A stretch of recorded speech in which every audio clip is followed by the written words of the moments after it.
دین اسلام کے جو 5 ارکان ہیں، آپ کو معلوم ہے ان میں کلمہ شہادت ہے، نماز ہے، روزہ ہے، زکوٰۃ ہے، حج ہے۔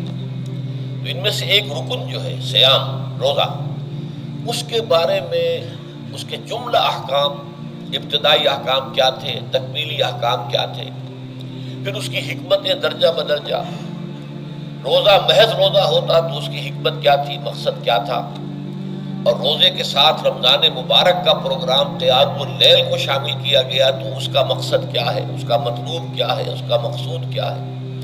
یہ ساری چیزیں جو ہے وہ ایک مقام پر آ گئی۔ نماز کے بارے میں آپ کو معلوم ہے کہ اس کا حکم تو بے شمار جگہ آیا ہے، لیکن احکام، وضو کے حکم کہیں اور ہے، نماز سفر کی اس کا حکم کہیں اور ہے، نماز خوف کا حکم کہیں اور ہے۔ تو مختلف معلوم ہوتا ہے کہ وہ، اور اوقات جو ہے نماز کے وہ مختلف مقامات سے اخذ کیے گئے ہیں، کسی ایک جگہ پر تفصیل کے ساتھ 5 جو نماز کے اوقات ہیں وہ موجود نہیں ہیں۔ تو اس اعتبار سے وہ قرآن مجید کے اندر وہ معاملہ جو ہے منتشر ہے۔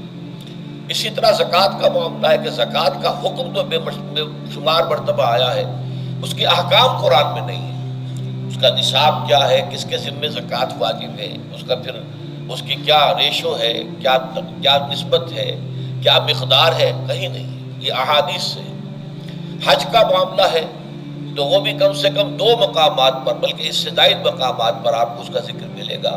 مکی صورتوں میں بھی ہے سورہ حج، اس میں 2 رکوع مسلسل ہیں۔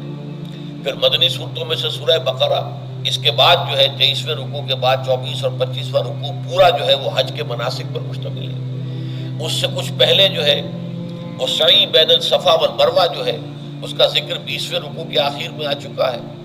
حج کی فرضیت کا حکم جو ہے وہ سورہ آل عمران میں ہے۔ لیکن یہ کہ صوم کی عبادت جو ہے، جو کہ خود ایک رکن ہے اسلام کا، اس کے معاملے میں یہ 6 آیات اتنی جامع ہیں کہ اگر ان کو انسان سمجھ لے تو کل معلومات جو ہے صوم کے بارے میں جو مطلوب ہے وہ اس کو حاصل ہو جائے گی، اس کے احکام بھی، اس کی حکمتیں بھی۔ تو اسی حوالے سے آج ان پر گفتگو ہوگی، لیکن درس کے انداز میں نہیں، بلکہ میری اپنی گفتگو کے دوران ان آیات کا حوالہ آئے گا تو میں چاہوں گا کہ آپ اس وقت بھی اپنی نگاہیں جو ہے اس کے ٹیکسٹ کے اوپر مرکوز کریں، تاکہ آپ کے ذہن میں جو ہے یہ مضامین آیات کے الفاظ کے ساتھ ایسوسیشن قائم کر کے محفوظ ہو جائیں۔ اچھا، اس کے علاوہ پھر میں نے وہ خطبہ پڑھا ہے، بلکہ اس کے ابتدائی کلمات صرف پڑھے ہیں، جس کے بارے میں حضرت سلمان فارسی رضی اللہ تعالیٰ عنہ نے بیان کیا کہ حضور نے ہمیں یہ خطبہ ارشاد فرمایا شعبان کے آخری دن۔ تو یہ گویا کہ اس مناسبت سے آج ہمارا اس خطبے کو پڑھنا جو ہے بہت ہی موزوں ہے، اس لیے کہ یہ خطبہ جو ہے آج، جیسا کہ میں نے عرض کیا، ہو سکتا ہے بلکہ غالب امکان اسی کا ہے کہ آج شعبان کا آخری دن ہے۔ تو گویا کہ ہم حضور کے نقش قدم کی پیروی کرتے ہوئے، آپ کی سنت پر عمل کرتے ہوئے ہم اس وقت اس خطبے کو پڑھیں گے۔ یہ خطبہ جو ہے اس کا مکمل ترجمہ جو تازہ ایشو ہے ندائے خلافت کا، اس میں سرورق پر درج کر دیا گیا نمایاں طور پر۔ پھر ہم نے ایک 4 ورقے کی حیثیت سے کتابچے کی شکل میں بھی اس کو شائع کیا ہے۔ بدقسمتی سے اس کا اہتمام نہیں ہو سکا کہ وہ یہاں سب کے لیے پیش کیا جاتا، لیکن یہ کہ کچھ نہ کچھ نسخے اس کے یہاں آئے ہیں، اس میں بھی یہ پورا خطبہ درج ہے۔ پھر ایک ناشر نے، جن کا تعلق ویسے تنظیم اسلامی کے ساتھ ہے، اس کو خوبصورت انداز میں شائع کیا ہے 4 ورقے کو، لیکن اس کی انہوں نے قیمت رکھی ہے کہ اس کے 10 نسخے 10 روپے میں آپ کو مل جائیں گے، تاکہ آپ زیادہ سے زیادہ لیں اور تاکہ لوگوں میں تقسیم کریں، تاکہ وہ ذہنی تیاری جو ہے، ذہنی اور قلبی اور روحانی، رمضان مبارک کی برکات سے صحیح طور پر مستفید ہونے کے لیے اس میں آپ کے دوست، اعزاء و قریب رشتہ دار بھی شریک ہو سکیں۔ میں سب سے پہلے اب آغاز کر رہا ہوں اسی خطبے کے ان الفاظ سے کہ جو یہاں پر درج ہیں، آپ بھی اس کی متن پر نگاہ رکھیے۔ عن سلمان الفارسی رضی اللہ عنہ، حضرت سلمان فارسی رضی اللہ تعالی عنہ سے یہ روایت ہے۔ حضرت سلمان آپ کو معلوم ہے کہ ایران میں پیدا ہوئے، اور ان کے والد جو ہیں وہ آتش کدے کے بڑے ذمہ دار آدمی تھے، لیکن ان کو نفرت پیدا ہوئی کہ یہ آگ ہم خود جلاتے ہیں، ایندھن اس میں نہ ڈالیں تو بجھ جاتی ہے، ہم کیسے اس کے سامنے ہاتھ جوڑ کر کھڑے ہو جائیں، اس سے دعائیں مانگیں۔ بہرحال اس بنا پر جو بھی چپترش ہوئی، تو جیسے حضرت ابراہیم علیہ السلام کو ان کے والد نے گھر سے نکال دیا تھا، انہیں بھی گھر سے نکلنا پڑا۔ جیسے حضرت ابراہیم نے پھر ہجرت کی تھی اور وہ عراق سے جو ہے شام کی طرف منتقل ہوئے تھے، تو تو یہ ایران سے شام کی طرف منتقل ہوئے، وہاں جا کر انہوں نے عیسائیت کا مذہب اختیار کیا، راہبوں کے پاس رہے۔ آخری راہب جس کے پاس تھے زیر تربیت و تعلیم تھے، تو جب اس کے انتقال کا وقت آیا تو انہوں نے کہا کہ مجھے تو ابھی تشفی نہیں ہوئی پورے طور سے، آپ نے بہت کچھ سکھایا ہے، بہت کچھ سمجھایا ہے، اور میں نے آپ سے بہت کچھ فیض حاصل کیا ہے، لیکن ابھی تو مجھے تشفی نہیں ہوئی۔ اب آپ کا انتقال ہو رہا ہے، میں آپ کے بعد کس کے پاس جاؤں؟ تب اس نے کہا کہ میرا علم مجھے بتاتا ہے کہ نبی آخر الزمان کا ظہور اب قریب ہے، اور وہ جنوب میں کھجوروں کی سرزمین میں ہوگا، تو تم جاؤ، ٹرائی یور لک، جاؤ دیکھو شاید قسمت تمہیں ان کے قدموں میں پہنچا دے۔ تو وہ وہاں سے روانہ ہوئے ایک قافلے کے ساتھ، قافلے پر ڈاکوؤں نے حملہ کیا، انہیں پکڑ کر غلام بنا لیا، غلام بنا کر بیچ دیا۔ لیکن یہ دیکھیے قسمت ان کی کہ مدینے کے یہودی نے خرید لیا، اب مدینے پہنچ گئے۔ اب وہاں خبریں انہیں مل رہی ہیں کہ مکے میں کسی صاحب نے دعویٰ کیا ہے نبوت کا، لیکن ان کے پاؤں میں تو غلامی کی بیڑیاں، یہ مکے تو نہیں جا سکتے۔ تو میں کہا کرتا ہوں کہ یہ اس شخص کی قسمت ہے کہ جیسے ہم کہتے ہیں کہ پیاسا کنویں کے پاس جایا کرتا ہے، کنواں تو پیاسے کے پاس نہیں آتا، لیکن یہاں کیا ہوا، کنواں چل کر پیاسے کے پاس پہنچا ہے۔ محمد رسول اللہ صلی اللہ علیہ وسلم ہجرت فرما کر مدینہ تشریف لے آئے۔ تب انہوں نے اپنے آقا سے ایک روز کچھ تھوڑی سی کھجوریں مانگی لیں اور اجازت طلب کی، اور جا کر حضور کی خدمت میں پیش کی، کیونکہ اس نے یہ بتایا تھا راہب نے کہ وہ ہدیہ تو قبول کر لیں گے، صدقات قبول نہیں کریں گے، صدقہ قبول نہیں کریں گے۔ تو اسی امتحان کے لیے جا کر حضور کی خدمت میں وہ کھجوریں پیش کی۔ حضور نے پوچھا کیا ہے، عرض کیا صدقہ، فرمایا نہیں میں صدقہ قبول نہیں کرتا، یہ غربا کا حق ہے، دے دو تقسیم کر۔ پھر کچھ عرصے کے بعد پھر کچھ کھجوریں لی ہوگی اپنے اس آقا سے، پھر پہنچے، پھر جب حضور نے پوچھا کیا ہے، عرض کیا کہ یہ ہدیہ، آپ نے فرمایا ہاں ٹھیک ہے ہدیہ میں قبول کرتا ہوں، تو فوراً قدموں میں گر گئے، ایمان لے آئے۔ اور ان کا معاملہ جو ہے یہ بھی جان لیجئے کہ یہ فقراء صحابہ میں سے تھے جو کوئی کام نہیں کرتے تھے، ہمہ وقت حضور کے ساتھ رہنا، اور اس اعتبار سے حضور نے ان کے بارے میں یہ بھی کہا ہے کہ سلمان و منا من اہل البیت، سلمان جو ہے وہ ہمارے اہل بیت میں شامل ہے رضی اللہ تعالی عنہ۔ ان کی روایت ہے قال خطبنا رسول اللہ صلی اللہ علیہ وسلم، تو وہ فرماتے ہیں کہ ہمیں خطبہ ارشاد فرمایا نبی اکرم صلی اللہ علیہ وسلم نے شعبان کے آخری دن، فقال، اور فرمایا یا ایھا الناس، اے لوگو، قد اظلکم شہر عظیم، تم پر ایک عظمتوں والا مہینہ سایہ فگن ہو گیا ہے۔ ظل کہتے ہیں سائے کو، اظلکم تم پر سایہ فگن ہو گیا ہے، ایک بہت عظمتوں والا مہینہ۔ اب دیکھیں یہ وہی ہے بات جو انگریزی کے محاورے میں ہے کہ coming events cast their shadows before, آنے والے واقعات کا ایک سایہ سا پہلے سے پڑ جاتا ہے۔ تو ابھی مہینہ شروع نہیں ہوا رمضان مبارک کا، لیکن وہ آیا چاہتا ہے، تو گویا کہ اس کا ایک سایہ پہلے آ گیا ہے، جس کو حضور فرما رہے ہیں کہ تم پر سایہ کر لیا ہے ایک ایسے مہینے میں کہ جو بہت عظمتوں والا ہے۔ شہر مبارک، وہ مہینہ بہت برکتوں والا ہے۔ شہر فیہ لیلۃ خیر من الف شہر، یہ وہ مہینہ ہے کہ جس میں ایک رات وہ بھی ہے کہ جو 1000 مہینوں سے افضل ہے۔ اور یہ ظاہر بات ہے قرآن مجید کی صورت ہے مکمل، انا انزلناہ فی لیلۃ القدر وما ادراک ما لیلۃ القدر لیلۃ القدر خیر من الف شہر، اس کی طرف اشارہ ہے۔ اب اس کے بعد جو جملہ ہے جعل اللہ صیامہ فریضۃ، اللہ نے اس مہینے کا روزہ رکھنا فرض قرار دے دیا ہے۔ وقیام لیلہ، ایک تو قیام اللیل کے لفظ پر غور کیجیے، اور اس کی راتوں کے دوران کھڑے رہنے کو تطوعاً آزاد مرضی پر چھوڑ دیا ہے۔ تو گویا کہ اس رمضان مبارک کے 2 پروگرام ہیں، ایک پروگرام دن سے متعلق ہے وہ ہے روزہ، اور ایک قیام رات سے متعلق ہے اور وہ ہے قیام اللیل۔ دن کا پروگرام فرض ہے، رات کا پروگرام فرض نہیں ہے، لیکن ایک طرح کی تشویق اور ترغیب، اس کے لیے جو ہے تحریص، یہ موجود ہے۔ ورنہ تو یہ ہے کہ ہر رات جو ہے اس میں تہجد آپ پڑھیں، رات کو کھڑے رہیں، وہ اللہ تعالیٰ کو بہت پسندیدہ ہے۔ تہجد حضور کے لیے تو فرض کے درجے میں رہی ہے، لیکن عام مسلمانوں پر فرض نہیں ہے۔ البتہ جو کوئی کر سکے ان کے لیے یقیناً بہت اعلیٰ مراتب ہے، بہت اونچے درجات ہیں۔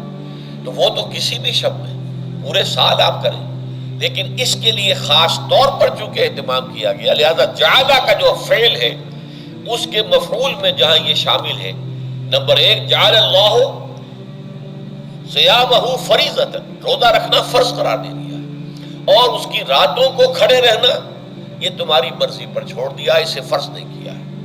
بس اس تمہید کے بعد اب میں شروع کروں گا استقبال رمضان کے ضمن میں روزے کی حکمتیں کیا ہیں، اس کے احکام کیا ہیں۔ نمبر ایک، شریعت محمدی میں روزے کی تدریجی فرضیت، یہ جو تمہیدی مضمون ہے اس ضمن میں وہ بہت اہم ہے۔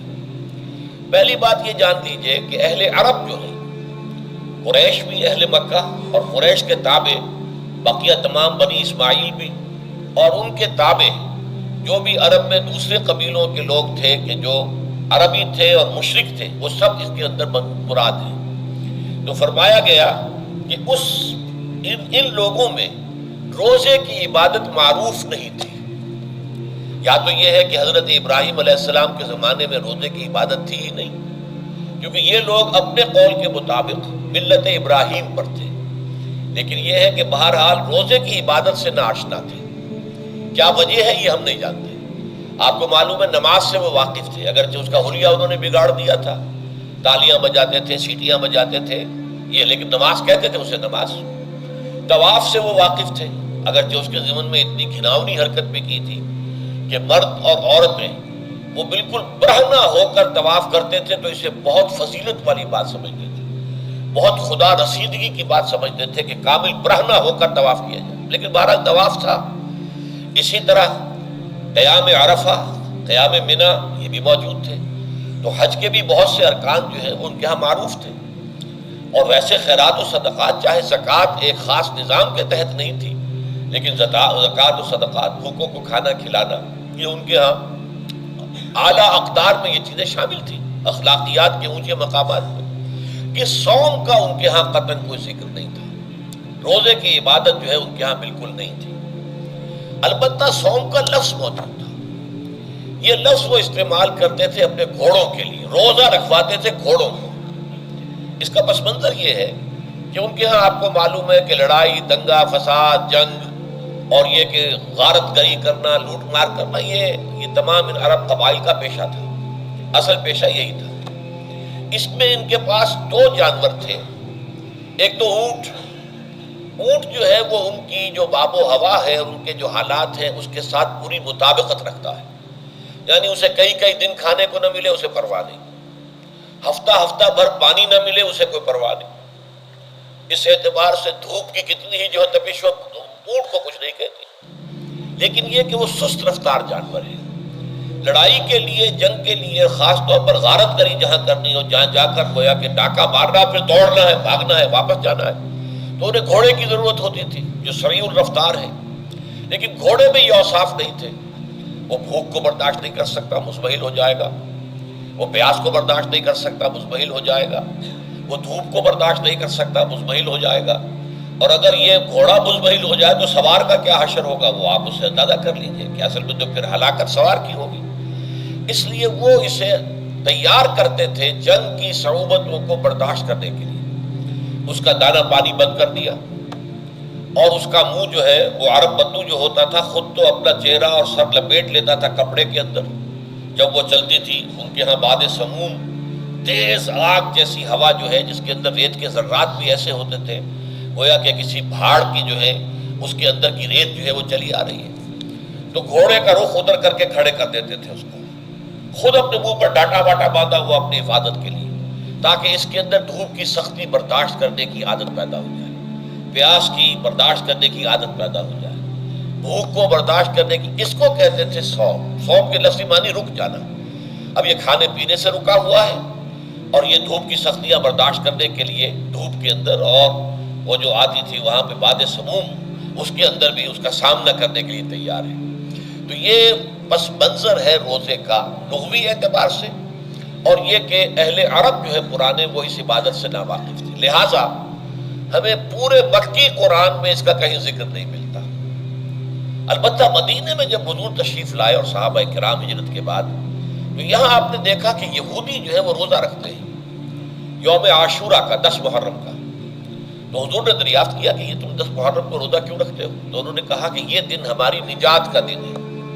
10 محرم کو اللہ تعالیٰ نے فرعون کو غرق کیا تھا اور ہمیں نجات دی تھی اس کے ظلم و ستم سے، تو شکرانے کے طور پر ہم روزہ رکھتے ہیں. تو حضور نے فرمایا کہ موسیٰ کے تو پھر ہم تم سے زیادہ حقدار ہیں، ہم موسیٰ کو مانتے ہیں علیہ الصلوۃ والسلام، ان کی عزت کرتے ہیں، قدر کرتے ہیں، تو ہم بھی روزہ رکھیں گے. تو آپ نے صحابہ کو حکم دیا کہ عاشورہ کا روزہ رکھا کرو. پھر کچھ عرصے کے بعد اللہ تعالیٰ کی طرف سے حکم آ گیا، اور یہ حکم جو ہے اس رکوع کی پہلی آیت کے اندر ہے، یا ایھا الذین آمنوا کتب علیکم الصیام کما کتب علی الذین من قبلکم لعلکم تتقون. لیکن جیسا کہ میں بعد میں بتاؤں گا، یہ حکم صوم رمضان کا نہیں ہے، بلکہ یہ کہ اللہ کے حکم سے پہلے 3 دن کے روزے فرض کیے گئے. ہر مہینے کی 13ویں، 14ویں اور 15ویں تاریخ کو روزہ رکھو. اس میں بڑی حکمت تھی، چونکہ یہ عرب عادی نہیں تھے روزے کے، تو انہیں تدریجاً خو کر کرنا تھا. ظاہر بات ہے کہ 30 دن جو ہے وہ تو ایک بڑی مدت ہے، اور ظاہر بات ہے کہ مئی کا مہینہ بھی آ جائے گا، اس میں جون بھی آئے گا، جولائی بھی آئے گا، قیامت خیز مہینے آ جائیں گے، تو بڑی ہمت جواب دے جائے گی. تو پہلے روزہ ہر مہینے 3 روزے رکھنے کی ان کو مشق کرائی جائے تاکہ یہ عادی ہو.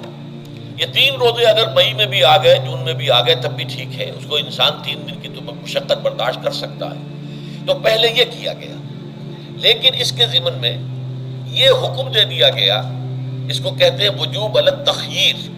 یہ اختیار دے دیا گیا کہ یہ 3 روزے تم پر واجب کیے جا رہے ہیں، لیکن یہ کہ اگر تم یہ روزے نہ رکھو تو تم فدیہ دے سکتے ہو، 1 مسکین کو کھانا کھلانا صبح و شام.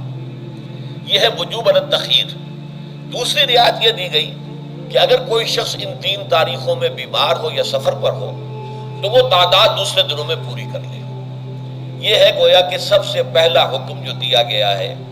اور اس کے ضمن میں اب میں چاہتا ہوں کہ آیت نمبر 2 آپ اچھی طرح پڑھ لیں، اپنا سامنے رکھیے اور اس کے حوالے سے یہ بات سمجھ لیجیے. ایام معدودات، یہ دن ہے چند گنتی کے.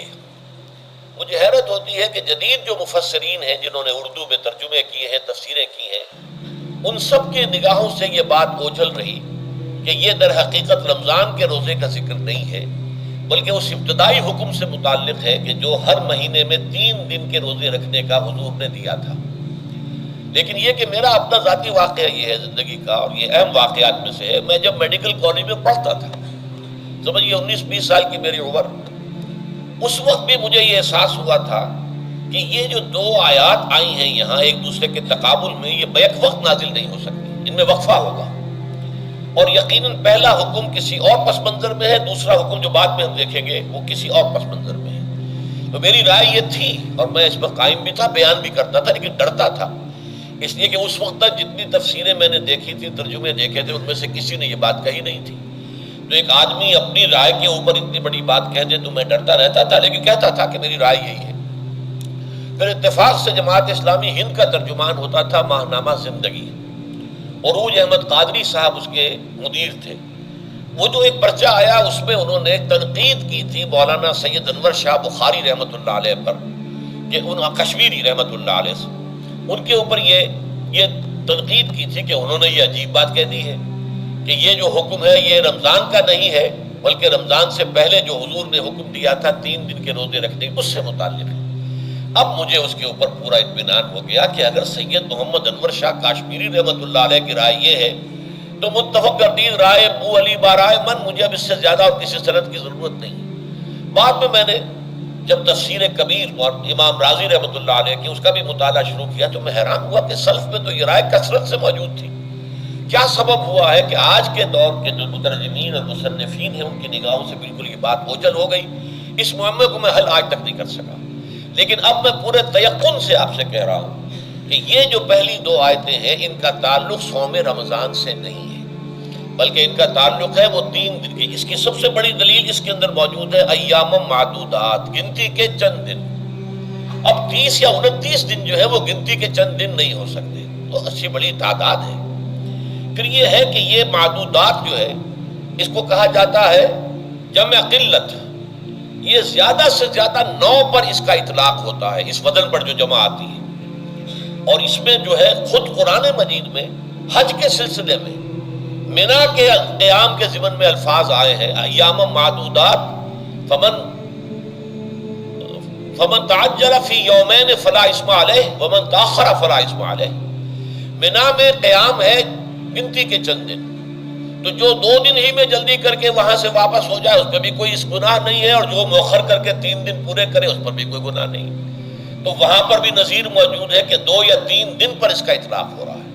تو یہاں پر ایام معدودات سے لازماً یہ مراد ہے کہ یہ 3 دن جو ہے ہر مہینے میں 13ویں، 14ویں، 15ویں، در حقیقت اس روزے سے متعلق یہ آیت آ رہی ہے۔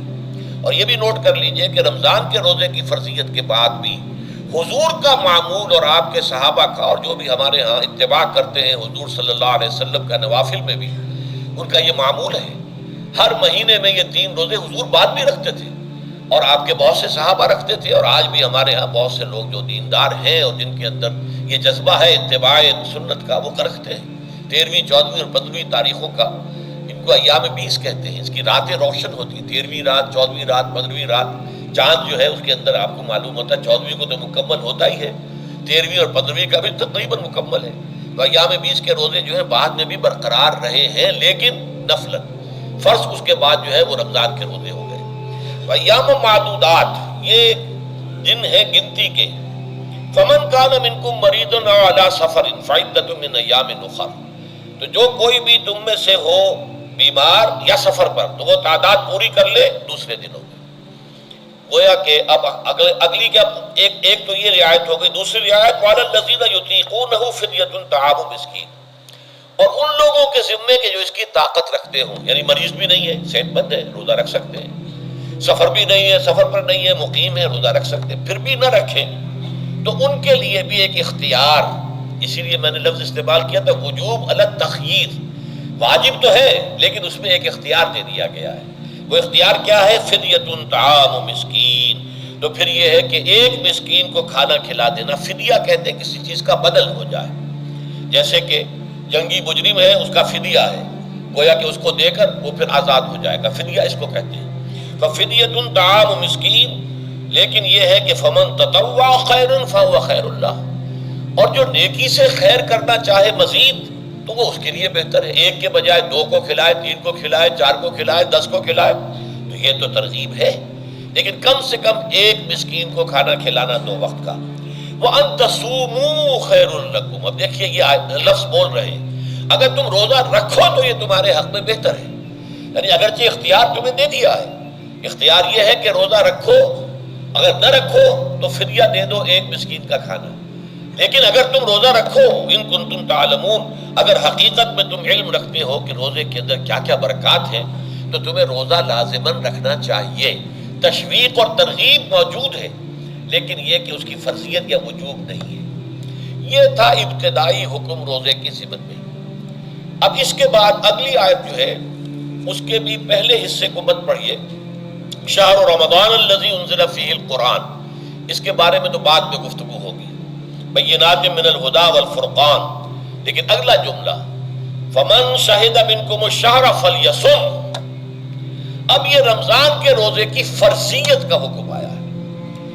رمضان کا مہینہ وہ ہے جس میں قرآن نازل کیا گیا، اس کے بارے میں جیسا کہ میں نے عرض کیا پھر بعد میں عرض کروں گا، لیکن جو شخص بھی تم میں سے موجود ہو اس مہینے میں، اپنے گھر میں موجود ہے، اپنے شہر میں موجود ہے، سفر پر نہیں ہے، یا یہ ہے کہ جو شخص بھی اس مہینے کو پائے، اس کی زندگی میں یہ مہینہ آ جائے، یہ برکتوں کا ایک موقع اسے مزید حاصل ہو جائے، فَلْيَصُمْ، یہ امر کا صیغہ ہے، یہ وجوب ہے مطلقاً۔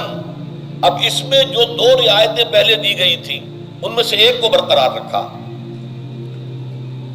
وَمَنْ كَانَ مَرِيضًا أَوْ عَلَى سَفَرٍ فَعِدَّةٌ مِّنْ أَيَّامٍ أُخَرَ، یہی وہ الفاظ ہیں جن کی بنا پر میرا گمان اس وقت بھی یہ تھا کہ یہ 2 بیک وقت نازل نہیں ہو سکتی آیات، یہ جو تکرار ہے بیماری تکرار ہو جائے گی پھر اگر ایک ہی وقت میں نازل ہو رہی ہو، اور قرآن مجید کی فصاحت اور بلاغت سے یہ چیز بعید ہے کہ وہاں پر اس طرح کی تکرار بلا سبب ہو رہی ہو۔ قرآن میں اور بہت سی آیات ہیں جن میں کہ آپ کو معلوم ہے کہ پورا رکوع ہے سورہ مزمل کا، اس میں قیام اللیل کا حکم ہے، پھر اسی کے آخر میں وہ آیت شامل کر دی گئی ہے جو کم سے کم 1 سال بعد نازل ہوئی ہے، جس میں کہ رات کے قیام کا وجوب ختم کر دیا گیا، اور صرف یہ کہ جتنا بھی تم سے ممکن ہو سکا کرو، ضروری نہیں ہے کہ تہائی شب ہو، آدھی ہو، 2 تہائی ہو، جتنا بھی ممکن ہو قرآن پڑھا کرو رات کو۔ گویا کہ وہ فرضیت جو تھی قیام اللیل کی وہ ختم ہو گئی۔ اس حوالے سے وہ جو ناسخ ہے، منسوخ کرنے والی آیت بھی اس کے ساتھ ہی رکھ دی گئی ہے، تاکہ وہ جو اصل حکم تھا وہ بھی برقرار سامنے رہے، اور جس نے آ کر اسے منسوخ کیا وہ بھی برقرار رہے اور سامنے رہے۔ اسی طرح یہاں پر بھی یہ حکم آیا، کتنے عرصے کے بعد آیا یہ مجھے معلوم نہیں، لیکن یہ کچھ عرصے کے بعد آیا ہے کہ رمضان کا مہینہ وہ ہے کہ جس میں قرآن نازل کیا گیا۔ اب جو شخص بھی اس مہینے کو پائے اس پر لازم ہے کہ اس کے روزے رکھے۔ ہاں، من کان مریضا او علی سفر، جو شخص ہو مریض، بیمار ہو یا سفر پر ہو، فعدۃ من ایام اخر، تو وہ تعداد پوری کر لے دوسرے دنوں میں۔ یرید اللہ بکم اليسر ولا یرید بکم العسر، اللہ تمہارے ساتھ آسانی چاہتا ہے، سختی نہیں چاہتا۔ یہ اصل میں کیوں کہا ہے اس کی وجہ سمجھ لیجئے۔ آج بھی آپ کو اپنے ہاں ایسے لوگ مل جائیں گے جن کا تقویٰ کا تصور اتنا غلط ہو گیا ہے کہ 104 درجے کا بخار ہے، روزہ چھوڑنے کو تیار نہیں۔ بھلے آدمیوں، اللہ نے تمہیں ایک رخصت دی ہوئی ہے تو خام خواہ اپنے اوپر یہ شدت کیوں لے رہے ہو؟ لیکن لیتے ہیں، روزہ چھوڑنے کو تیار، روزہ قضا نہیں کرو۔ سفر پر جا رہے ہیں اور روزہ قضا کرنے کو تیار نہیں۔ ایک موقع پر ایک غزوے کے دوران ایسا ہوا کہ کچھ لوگوں نے روزہ رکھا ہوا تھا، لیکن وہ اتنے یوں سمجھیے مزمحل ہو گئے کہ جب پڑاؤ پر پہنچے تو جن کا روزہ نہیں تھا انہوں نے تو بڑی چاق و چوبند طریقے سے خیمے نصب کیے، سارا بندوبست کیا، اور یہ جا کر بے سدھ ہو کر بے ہوش ہو کر گر پڑے۔ تو حضور نے فرمایا ان کو دیکھ کر، لیس من البر الصیام فی السفر، سفر میں روزہ رکھنا یہ کوئی نیکی کا کام نہیں ہے، یہ نیکی کا غلط تصور ہے کہ جو تم نے اپنے اختیار کر لیا۔ یہ تمہارے اندر تشدد پسندی پیدا ہو رہی ہے۔ دین کے احکام میں جو مقصد ہے وہ کیا ہے؟ یرید اللہ بکم اليسر ولا یرید بکم العسر۔ اسی پر عمل کرتے ہوئے حضور نے فرمایا ہے کہ جو بھی علماء دین ہیں یا جو رہنمایان دین ہیں ان کا کام کیا ہے؟ آپ نے فرمایا یسروا ولا تعسروا، دیکھو آسانیاں پیدا کرو، سختیاں پیدا نہ کرو۔ دین میں سختیاں پیدا کرنا بھی وہ اسر اور اغلال بن جاتا ہے کہ جس کو رفع کرنے کے لیے، اور جس سے لوگوں کو، یہودیوں کو اور تمام اہل کتاب کو نجات دینے کے لیے اللہ تعالیٰ نے اپنے رسول محمد صلی اللہ علیہ وسلم کو بھیجا۔ وَيَضَعُ عَنْهُمْ إِصْرَهُمْ وَالْأَغْلَالَ الَّتِي كَانَتْ عَلَيْهِمْ، کہ جہاں وہ نیکی کا حکم دیتے ہیں، بدی سے روکتے ہیں، پاکیزہ چیزوں کو حلال ٹھہراتے ہیں اور خبیث چیزوں کو، ناپاک چیزوں کو حرام قرار دیتے ہیں، وہیں وہ لوگوں کے اوپر سے وہ بوجھ بھی ختم کرتے ہیں کہ جو انہوں نے خام خواہ اپنے اوپر لاد لیے۔ تو ان میں سے یہ بھی ہے کہ یہ نیکی کا کام نہیں ہے کہ آپ سفر میں ہیں اور روزہ رکھ رہے ہیں۔ یرید اللہ بکم اليسر ولا یرید بکم العسر وَلِتُكْمِلُوا الْعِدَّةَ، لیکن یہ بات واضح رہے کہ اب تمہارے لیے تعداد کو پورا کرنا لازم ہے۔ یہ نہیں ہے کہ آپ اس کی جگہ پر فدیہ دے دیں تو بات پوری ہو جائے گی، نہیں۔ روزے کی تعداد، آپ کے رمضان میں 2 روزے 3 روزے چھوٹ گئے بیماری کی وجہ سے، ٹھیک ہے، لیکن دوسرے دنوں میں اس کی قضا دینی لازم ہے۔ وہ روزے رکھنے جو ہے آپ پر لازم ہے، ان کا کوئی بدل جو ہے وہ فدیہ نہیں ہو سکتا۔ البتہ یہ نوٹ کر لیجئے، یہ حکمت نبوی ہے کہ یہاں اگرچہ وہ فدیے کا حکم جو ہے گویا کہ بظاہر قرآن مجید کے الفاظ سے محسوس ہوتا ہے کہ مطلقاً منسوخ ہو گیا، لیکن حضور نے اس کو خاص حالتوں میں باقی رکھا ہے۔ کوئی شخص اتنا بوڑھا ہو چکا ہے یا خاتون اتنی بوڑھی ہو چکی ہے کہ دن بھر کا فاقہ جو ہے اس میں اندیشہ ہے کہ کہیں ہلاک نہ ہو جائے۔ کوئی مریض ہے، مرد ہے یا عورت ہے، وہ ڈائبٹیز کی مریضہ ہے، اس کو وہ شوگر کا مرض ہے اور وہ اس کو برداشت نہیں کر سکتی، شوگر لیول بہت نیچے ہو جائے تو موت واقع ہو سکتی۔ کوئی ایسا مریض ہے جس کو مرض سے شفا پانے کی اب کوئی امید ہے ہی نہیں کہ میں مرض سے شفا پا جاؤں گا یا پا جاؤں گی تو اس کے بعد میں روزہ مکمل کر دوں گی، نہیں۔ ایسے لوگوں کے لیے حضور نے اس رعایت کو برقرار رکھا ہے کہ ایسے لوگ اگر ایک مسکین کو کھانا کھلا دیں تو یہ فدیہ بن جائے گا۔ لیکن جو بھی شخص صحت مند ہو اور صحت کی توقع رکھتا ہو اور جو شخص بھی طاقت رکھتا ہو روزے کا قضا کر دینے کا، اس کے لیے لازم ہے کہ روزوں کی قضا کرے۔ وَلِتُكْمِلُوا الْعِدَّةَ وَلِتُكَبِّرُوا اللَّهَ عَلَى مَا هَدَاكُمْ، اور تاکہ تم اللہ کی کبریائی کا اعلان کرو اس چیز پر کہ جو اس نے تمہیں ہدایت عطا فرمائی ہے۔ اب اس کا ایک تو ظاہر ہے کہ جب روزے ختم ہوتے ہیں عید الفطر میں تکبیر اضافی تکبیرات کے ساتھ 2 رکعتیں ہیں جو ہم ادا کرتے ہیں۔ احناف کے نزدیک 6 اضافی تکبیرات ہیں اور اہل حدیث کے نزدیک 12 ہیں، لیکن تکبیرات ہیں اضافی۔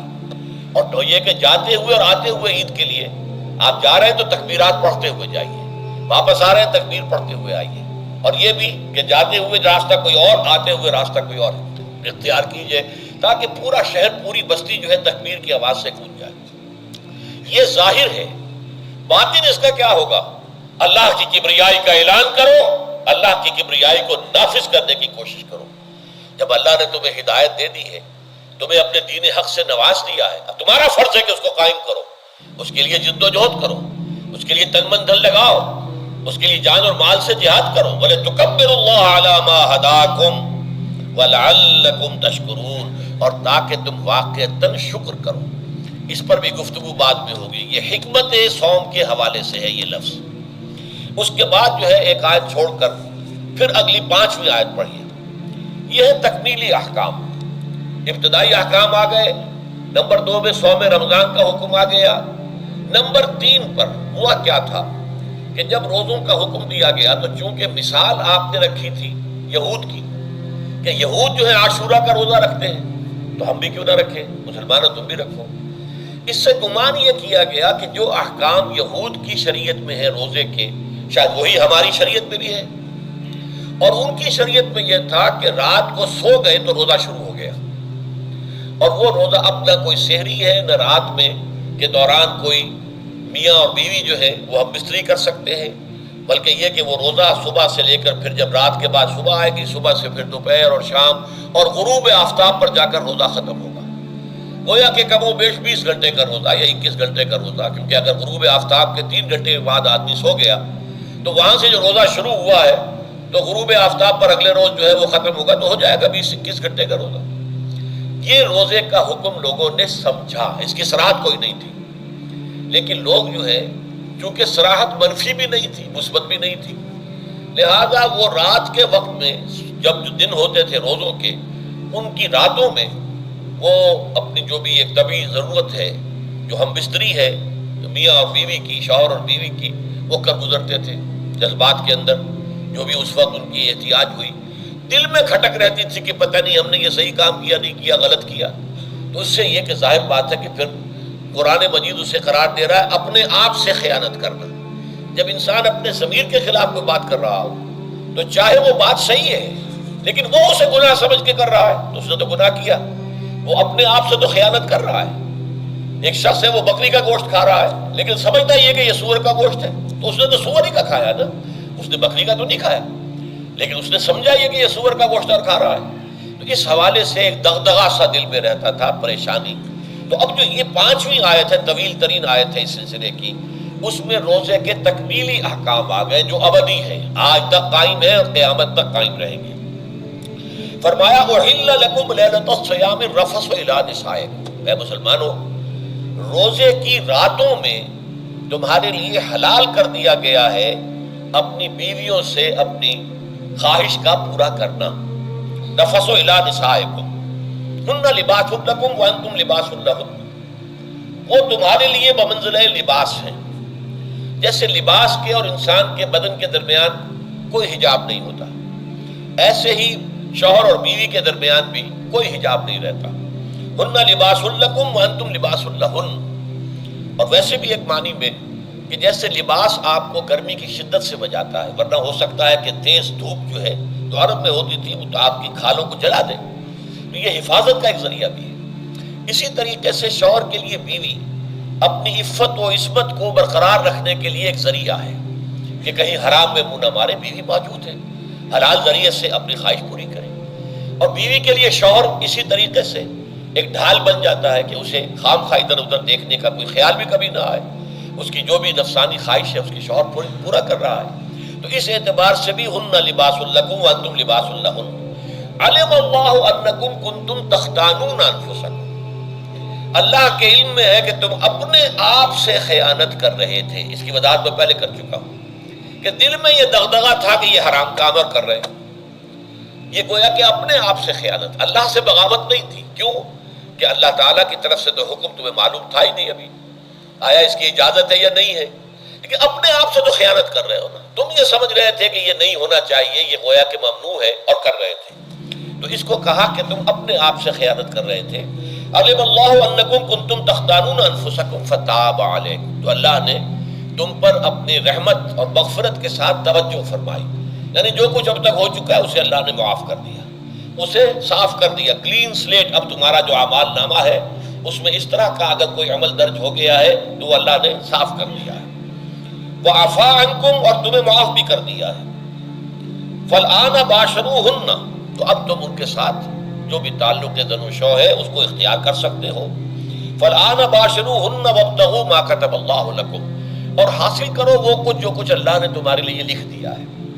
یہ تعلق زن و شے سے دو چیزیں ہیں کہ جو مقصود ہیں، ایک تو سب جانتے ہیں اولاد، ہر انسان کی خواہش ہوتی ہے کہ میری نسل کا تسلسل باقی رہے، لیکن نمبر دو ایک شے اور ہے، قرآن مجید میں بیان کیا گیا، بولے تسکنوا الیہا، اس میں ایک سکون ہے، اس میں جو بھی ہے، جو بھی عمل ہے مباشرت کا، اس میں ایک اعصابی طور پر سکون کی کیفیت انسان کو حاصل ہوتی ہے، تو یہ بھی مطلوب و مقصود ہے۔ تو ما کتب اللہ لکم، تمہارے لیے اللہ نے اس میں ایک تو اولاد کا معاملہ رکھ دیا ہے اور ایک تمہارے لیے سکون کا، لتسکنوا الیہا، تاکہ تم ان کی طرف توجہ کر کے سکون حاصل کرو۔ فالآن باشروہن وابتغوا ما کتب اللہ لکم وکلوا واشربوا، اب سحری کا حکم آ گیا، وکلوا واشربوا حتی یتبین لکم الخیط الابیض من الخیط الاسود من الفجر، اور کھاتے رہو اور پیتے رہو یہاں تک کہ تمہارے لیے فجر کے وقت کے اعتبار سے سفید ڈوری سیاہ ڈوری سے بالکل علیحدہ ہو جائے۔ اصل میں اس کو بعض صحابہ نے تو سمجھا کہ یہ لغوی معنی اس کے لیے لیے کہ آپ اپنے تکیے میں ایک سفید دھاگا رکھ لیا اور ایک کالا رکھ لیا، اور دیکھتے رہتے تھے جب یہ سفید اور کالا علیحدہ علیحدہ نظر آنے لگے تو پھر روزے کا رکھنے کا وقت شروع ہو چکا اور اب کھانا پینا بند کر دیا جائے۔ فرمایا گیا یہ مراد نہیں ہے، یہ جب پاؤں پھٹتی ہے تو اس کے اندر ایک سفید سی لکیر جو ہے افق کے اوپر آتی ہے، یہ ہے مراد، کہ وہ جو سفید لکیر ہے وہ ظاہر ہو جائے اور وہ رات کے اختتام کا گویا کہ ایک اعلان اور علم بن جائے۔ تو وَكُلُوا وَاشْرَبُوا، اب اس کی جو ہے بڑی تاکید کی گئی، تَسَحَّرُوا فَإِنَّ فِي السُّحُورِ بَرَكَةٌ، سحری ضرور کیا کرو، اور یہ در حقیقت برکت کا ذریعہ ہے۔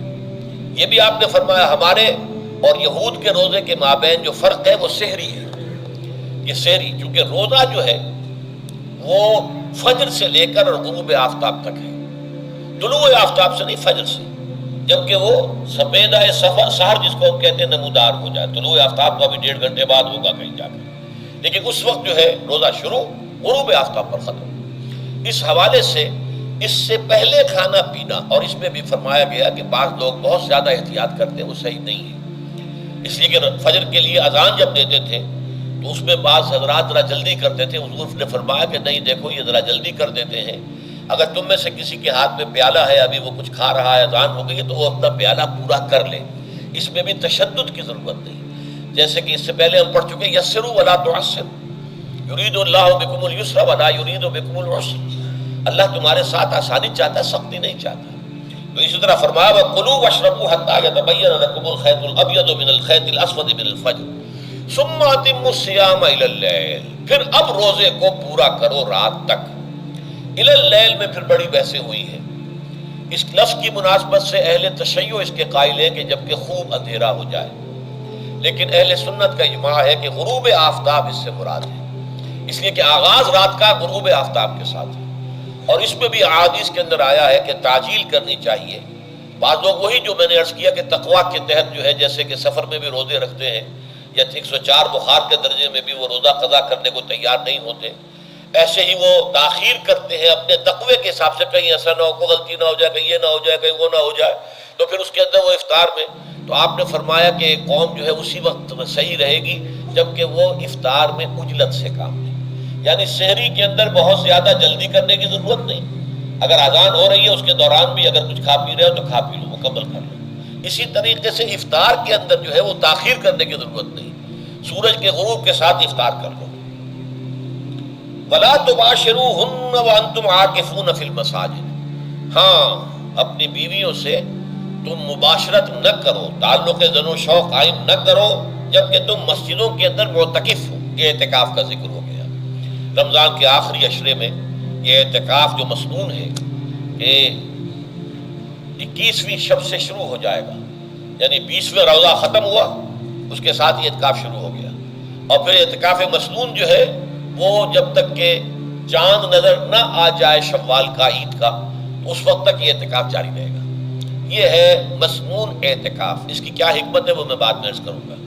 تو یہ حکمت جو ہے اس کے حوالے سے گفتگو بعد میں ہو جائے گی، لیکن یہاں یہ بتا دیا گیا کہ یہ جو رمضان کی 20 راتوں میں اجازت دی گئی ہے اپنی بیویوں کے ساتھ ہم بستری کی، وہ اس معتکف کے لیے نہیں ہے۔ جو مسجد میں معتکف ہے تو ہاں اس کی اہلیہ آ سکتی ہے وہاں ملاقات کے لیے، کسی مشورہ کوئی کرنا ہے بہت ضروری ہے، آ جائے، ملاقات ہو سکتی ہے، لیکن یہ کہ مباشرت نہیں ہو سکتی، وہ حرام ہے۔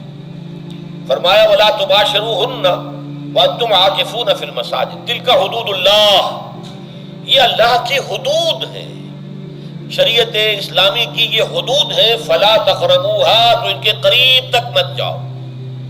قرآن مجید میں اس اعتبار سے دو انداز تعبیر ہے کہ اللہ کی حدود ہے فَلَا تَعْتَدُوهَا، یہ اللہ کی حدود ہے، ان سے تجاوز نہ کرو، اس حد کو پھلانگ نہ جاؤ، اس حد سے آگے نہ گزر جاؤ۔ یہاں ہے تقربوها، اللہ تعالیٰ کی حدود کے قریب تک نہ جاؤ۔ اس کی وجہ ایک حدیث میں بیان کر دی گئی ہے کہ جیسے ہر بادشاہ کی ایک چراگاہ ہوتی ہے، وہ صرف شاہی جو بھی ہے جانور ہیں ان کے، یا گھوڑے ہیں یا کوئی اور ہیں، ان کے چرنے کے لیے ہے، وہاں پہ کوئی رعایت کا کوئی آدمی اپنی بھیڑ بکریاں وغیرہ نہیں لے جا سکتا۔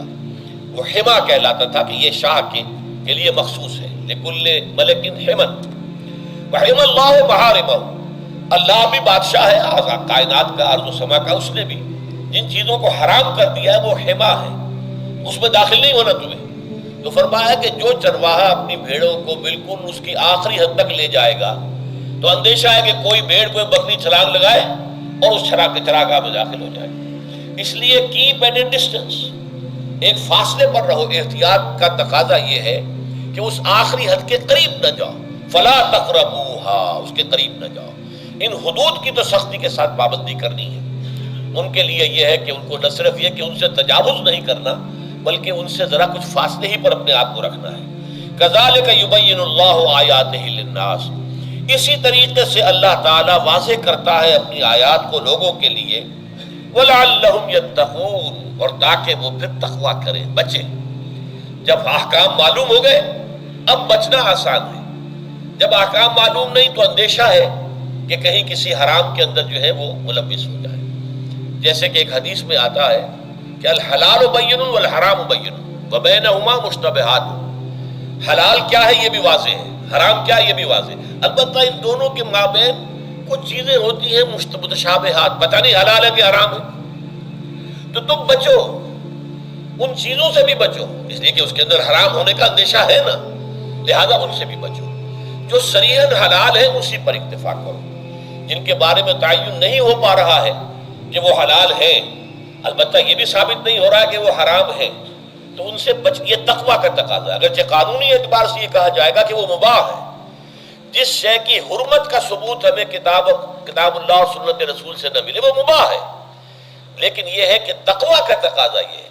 قانون کا تقاضا یہ کہ مباح کو آپ اختیار کریں گے تو آپ پر گرفت نہیں ہوگی، اس لیے کہ اس کی حرمت ثابت نہیں ہے، لیکن تقویٰ کا تقاضا یہ ہے کہ آپ صرف اس شے پر اکتفا کریں کہ جس کے حلال ہونے کے لیے ثبوت اور دلیل موجود ہے۔ تو یہ ہے کہ تلک حدود اللہ فلا تقربوها كذلك يبين الله لكم للناس آیاتہ للناس لعلهم يتقون۔ یہ احکام ہیں تکمیلی روزے کے، جس کے ضمن میں میں نے کچھ احادیث نبویہ کے حوالے سے بھی ان کی مزید وضاحت کر دی۔ اب آئیے تیسری بات، روزے کا اصل حاصل کیا ہے۔ اب پہلی آیت پر ہمیں توجہ دینی ہوگی، یا ایھا الذین آمنوا کتب علیکم الصیام، اہل ایمان تم پر روزہ فرض کیا گیا، لکھ دیا گیا، طے کر دیا گیا۔ اگرچہ جیسا کہ میں نے عرض کیا یہ ابتدائی حکم ہے اور اس میں وجوب علی تخییر وہ بعد میں آ چکا دوسری آیت میں۔ کما کتب علی الذین من قبلکم، جیسے کہ یہ فرض کیا گیا تھا ان پر جو تم سے پہلے تھے، یعنی یہود اور نصارہ، ان پر بھی یہ روزہ جو ہے یہ فرض تھا۔ البتہ احکام مختلف ہو گئے، جیسے جمعے کا دن اور جمعے کو چھوڑ کر یہودیوں نے سبت کا دن اختیار کیا، عیسائیوں نے جو ہے وہ سنڈے کو اختیار کر لیا، لیکن احکام میں فرق ہے۔ وہاں پورے سبت کے دن، ہفتے کے دن کاروبار دنیاوی مطلقاً حرام، لیکن ہمارے ہاں شریعت کے اندر آسانی پیدا کی گئی کہ صرف جمعے کی اذان سے لے کر نماز ادا ہو جانے تک وہ حرام ہے، لیکن باقی یہ ہے کہ اس سے پہلے بھی اگر کرو اور بعد میں جب فَإِذَا قُضِيَتِ الصَّلَاةُ فَانتَشِرُوا فِي الْأَرْضِ وَابْتَغُوا مِن فَضْلِ اللَّهِ، جب نماز ادا ہو چکے تو جاؤ، منتشر ہو سکتے ہو زمین میں اور اللہ تعالیٰ کے فضل کو تلاش کر سکتے ہو۔ تو اسی طریقے سے اگر یہ حکم روزہ جو ہے وہ تو سابقہ امتوں میں بھی تھا، لیکن یہ اس کے احکام جو ہے ان کے اندر تغیر و تبدل ہے۔ کتب علیکم الصیام کما کتب علی الذین من قبلکم لعلکم تتقون، تاکہ تمہارے اندر تقوی پیدا ہو جائے۔ اب یہ ہے حکمت صوم کی پہلی آیت۔ تقوی کسے کہتے ہیں؟ بچنا۔ کس چیز سے بچنا؟ اللہ نے جو چیزیں حرام کی ان سے بچنا، اللہ کے احکام کو توڑنے سے بچنا۔ دیکھیے یہ لفظ جو ہے اس کا مادہ ہے وا، قاف اور یا، وقا۔ وقا یقی کے معنی ہے کسی کو بچانا۔ ہم دعا مانگتے وقنا عذاب النار، اے اللہ ہمیں آگ کے عذاب سے بچا لے، لیکن ارتقا بنتا ہے باب افتعال، واو تے میں شامل ہو گئی تو اتقا، اور اسی سے تقوی ہے۔ تقوی کے معنی کیا ہے؟ بچنا، خود بچنا۔ وقا یقی دوسرے کو بچانا، بچنا اللہ کے احکام کو توڑنے سے، اللہ کی حرام کردہ چیزوں میں ملوث ہونے سے، اللہ کے غضب سے، غصے سے، اللہ کی ناراضگی سے، اور آخرت میں اللہ کے عذاب سے۔ یہ بچنے کی روش ہے، پوری زندگی میں بھی اس کو جاری رکھو۔ یہ تقوی زندگی میں کیا ہوگا؟ اللہ کے احکام کو توڑنے سے بچنا، اللہ کی حرام کردہ چیزوں میں ملوث ہو جانا، ان کا استعمال کرنا، کھانے پینے سے متعلق ہو یا وہ شہوت سے متعلق ہو یا کسی اور چیز سے متعلق ہو، اس سے بچنا۔ اور یہ بچنا جو ہے آخرت میں نتیجہ خیز ہوگا، جہنم سے بچاؤ ہو جائے گا، آگ کے عذاب سے نجات مل جائے گی۔ اچھا موزے کا اس سے تعلق کیا ہے یہ سمجھ لیجیے۔ دیکھیے ہمارے گناہوں کا سب سے بڑا سبب ہمارے نفسانی تقاضے ہیں۔ ہم ایک حیوان بھی ہیں اور حیوان سے برتر بھی کچھ ہے، وہ میں بعد میں عرض کروں گا، لیکن حیوان تو ہے۔ جیسے ہر حیوان کو کچھ خوراک کی ضرورت ہے، ہمیں بھی ضرورت ہے۔ ہر حیوان کو بقائے نسل کا معاملہ جنسی ہے، وہ ہمارا بھی ہے۔ ہر حیوان کو کوئی نہ کوئی سر چھپانے کی جگہ چاہیے، کوئی گھونسلہ ہو، کوئی کھو ہو، کوئی بل ہو، کچھ بھی ہو، اس کو چاہیے آخر۔ اسی طریقے سے ہمارے سارے تقاضے ہیں۔ حیوانات کو بھی آرام چاہیے، ہمیں بھی آرام چاہیے۔ یہ حیوانی تقاضے جو ہیں جن کو ہم کہیں گے اینیمل انسٹنکٹس، ہمارے وجود کے اندر ہیں یہ، اور ان کا تقاضا ہمارے اندر سے ابھرتا ہے۔ اسی کو اڈ اینڈ لیبیڈو کہا ہے فرائڈ نے۔ جدید نفسیات کا بابا آدم جو ہے وہ فرائڈ ہے، اس نے اسے اڈ اور لفٹ سے تعبیر کیا ہے، اس سے اوپر سیلف کو لایا ہے، اور اس کے بعد جو ہے وہ سپر ایگو ہے۔ تو یہ تین درجے اس نے متعین کیے ہیں، اور میں اس کی دقت نظر، ایکیوٹی آف آبزرویشن کا بہت قائل ہوں۔ اگرچہ نظریات کا جو نتیجہ اس نے نکالا ہے وہ غلط ہے، لیکن ایکویٹی آف آبزرویشن کا قائل ہوں کہ اس نے انسانی شخصیت کے 3 لیولز کو آئیڈینٹیفائی کیا ہے۔ یہی 3 لیولز ہمارے ہاں ہیں، نفس، قلب، روح، یہ 3 لیولز ہیں۔ اس نے کہا اڈ اینڈ لیبیڈو یہ لوسٹ ہے، پھر ایگو، سیلف، پھر سپر ایگو۔ 3 لیول وہ بھی مانتا، اگرچہ ان کی تعبیر اس نے غلط کی ہے، لیکن جہاں تک اڈ اور لیبیڈو کی تعبیر ہے وہ صحیح ہے، وہ حیوانی تقاضے ہیں۔ اچھا ان حیوانی تقاضوں کے بارے میں یہ بات بالکل واضح رہنی چاہیے کہ یہ اندھے بہرے ہیں، انہیں صرف اپنی گریٹیفیکیشن، اپنے تسکین سے جو ہے ساری بحث ہے، اس سے کوئی غرض نہیں کہ حلال ذریعے سے ہو حرام ذریعے سے ہو۔ پیٹ کھانے کو مانگتا ہے بھوک کے اندر، اب آدمی جو ہے حرام کے اندر بھی بیمار بیٹھتا ہے، یہاں تک کہ خود شریعت اجازت دیتی ہے کہ اگر چاند پر بن جائے آدمی جو ہے وہ فاقے سے مر رہا ہو تو وہ کوئی حرام چیز کھا کر بھی اپنی جان بچا سکتا ہے، لیکن عام حالات میں نہیں۔ لیکن ہو سکتا ہے ہمارا چٹخارا جو ہے وہ حرام کی طرف ہمیں لے جائے۔ کسی کو واقعتاً اللہ نہ کرے کہ سور کے گوشت کا چسکا لگ جائے، وہ اس کے بغیر بچتا ہی نہیں، کھاتا ہے۔ شراب کی عادت ہو گئی، پیتا ہے، یہ نہیں۔ تو ہمارا پیٹ مانگتا ہے، اور اسے اس سے غرض نہیں کہ حلال سے کھایا ہے یا حرام سے کھایا۔ ہماری شہوت اپنی تسکین چاہتی ہے، اسے اس سے غرض نہیں کہ حلال سے یا حرام سے، جائز سے یا ناجائز سے۔ اسی طریقے سے ہمارے تمام تقاضے جو حیوانی ہیں، ایک تو یہ کہ بہت زوردار ہیں، اور چونکہ وہ اندھے بہرے ہیں، لہذا جو قرآن میں کہا کہ ان النفس لامارۃ بالسوء، یہ نفس تو بدی کا حکم دیتا ہی ہے۔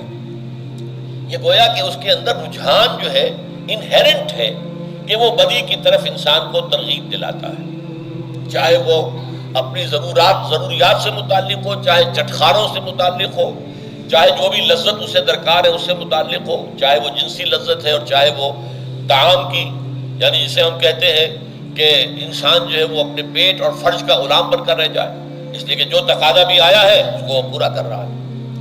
یہ جو کیفیت انسان کی ہے، اس کے لیے ایک مشق جو ہے وہ روزہ فراہم کرتا ہے۔ روزے کے آپ نے 12، 13، 14 گھنٹے کا بھی روزہ ہوتا ہے، بعض جگہوں پر 16، 17 گھنٹے کا روزہ ہوتا ہے۔ اس عرصے میں آپ اپنے نفس کو حلال چیزوں سے بھی روکے رکھتے ہیں۔ اس منہ زور گھوڑے کو جو ہے آپ اس کی لگام کس کر رکھتے ہیں کہ حلال بھی نہیں کھانے دے رہے۔ بھوک لگی ہوئی ہے، کھانا بہترین موجود ہے، نہیں کھا سکتے، اللہ کا حکم نہیں ہے، اللہ کی اجازت نہیں۔ شدید پیاس ہے، بہترین مشروبات فریج میں رکھی ہوئی ہیں، نہیں کھا سکتے، نہیں پی سکتے، جائز نہیں ہے، حالانکہ حلال ہے، حرام نہیں ہے۔ بیوی موجود ہے، یا جیسے کہ لونڈیوں کا معاملہ ہوتا تھا، لونڈی موجود ہے، لیکن نہیں، آپ اپنی شہوت جو ہے وہ اس سے پوری نہیں کر سکتے۔ یہ پابندیاں نفس کے اوپر لگانا، یہ ایک مشق ہے، یہ ایک ریاضت ہے۔ اس ریاضت کا حاصل یہ ہونا چاہیے کہ انسان بقیہ 11 مہینوں میں اپنے آپ کو حرام سے تو بچائے نا۔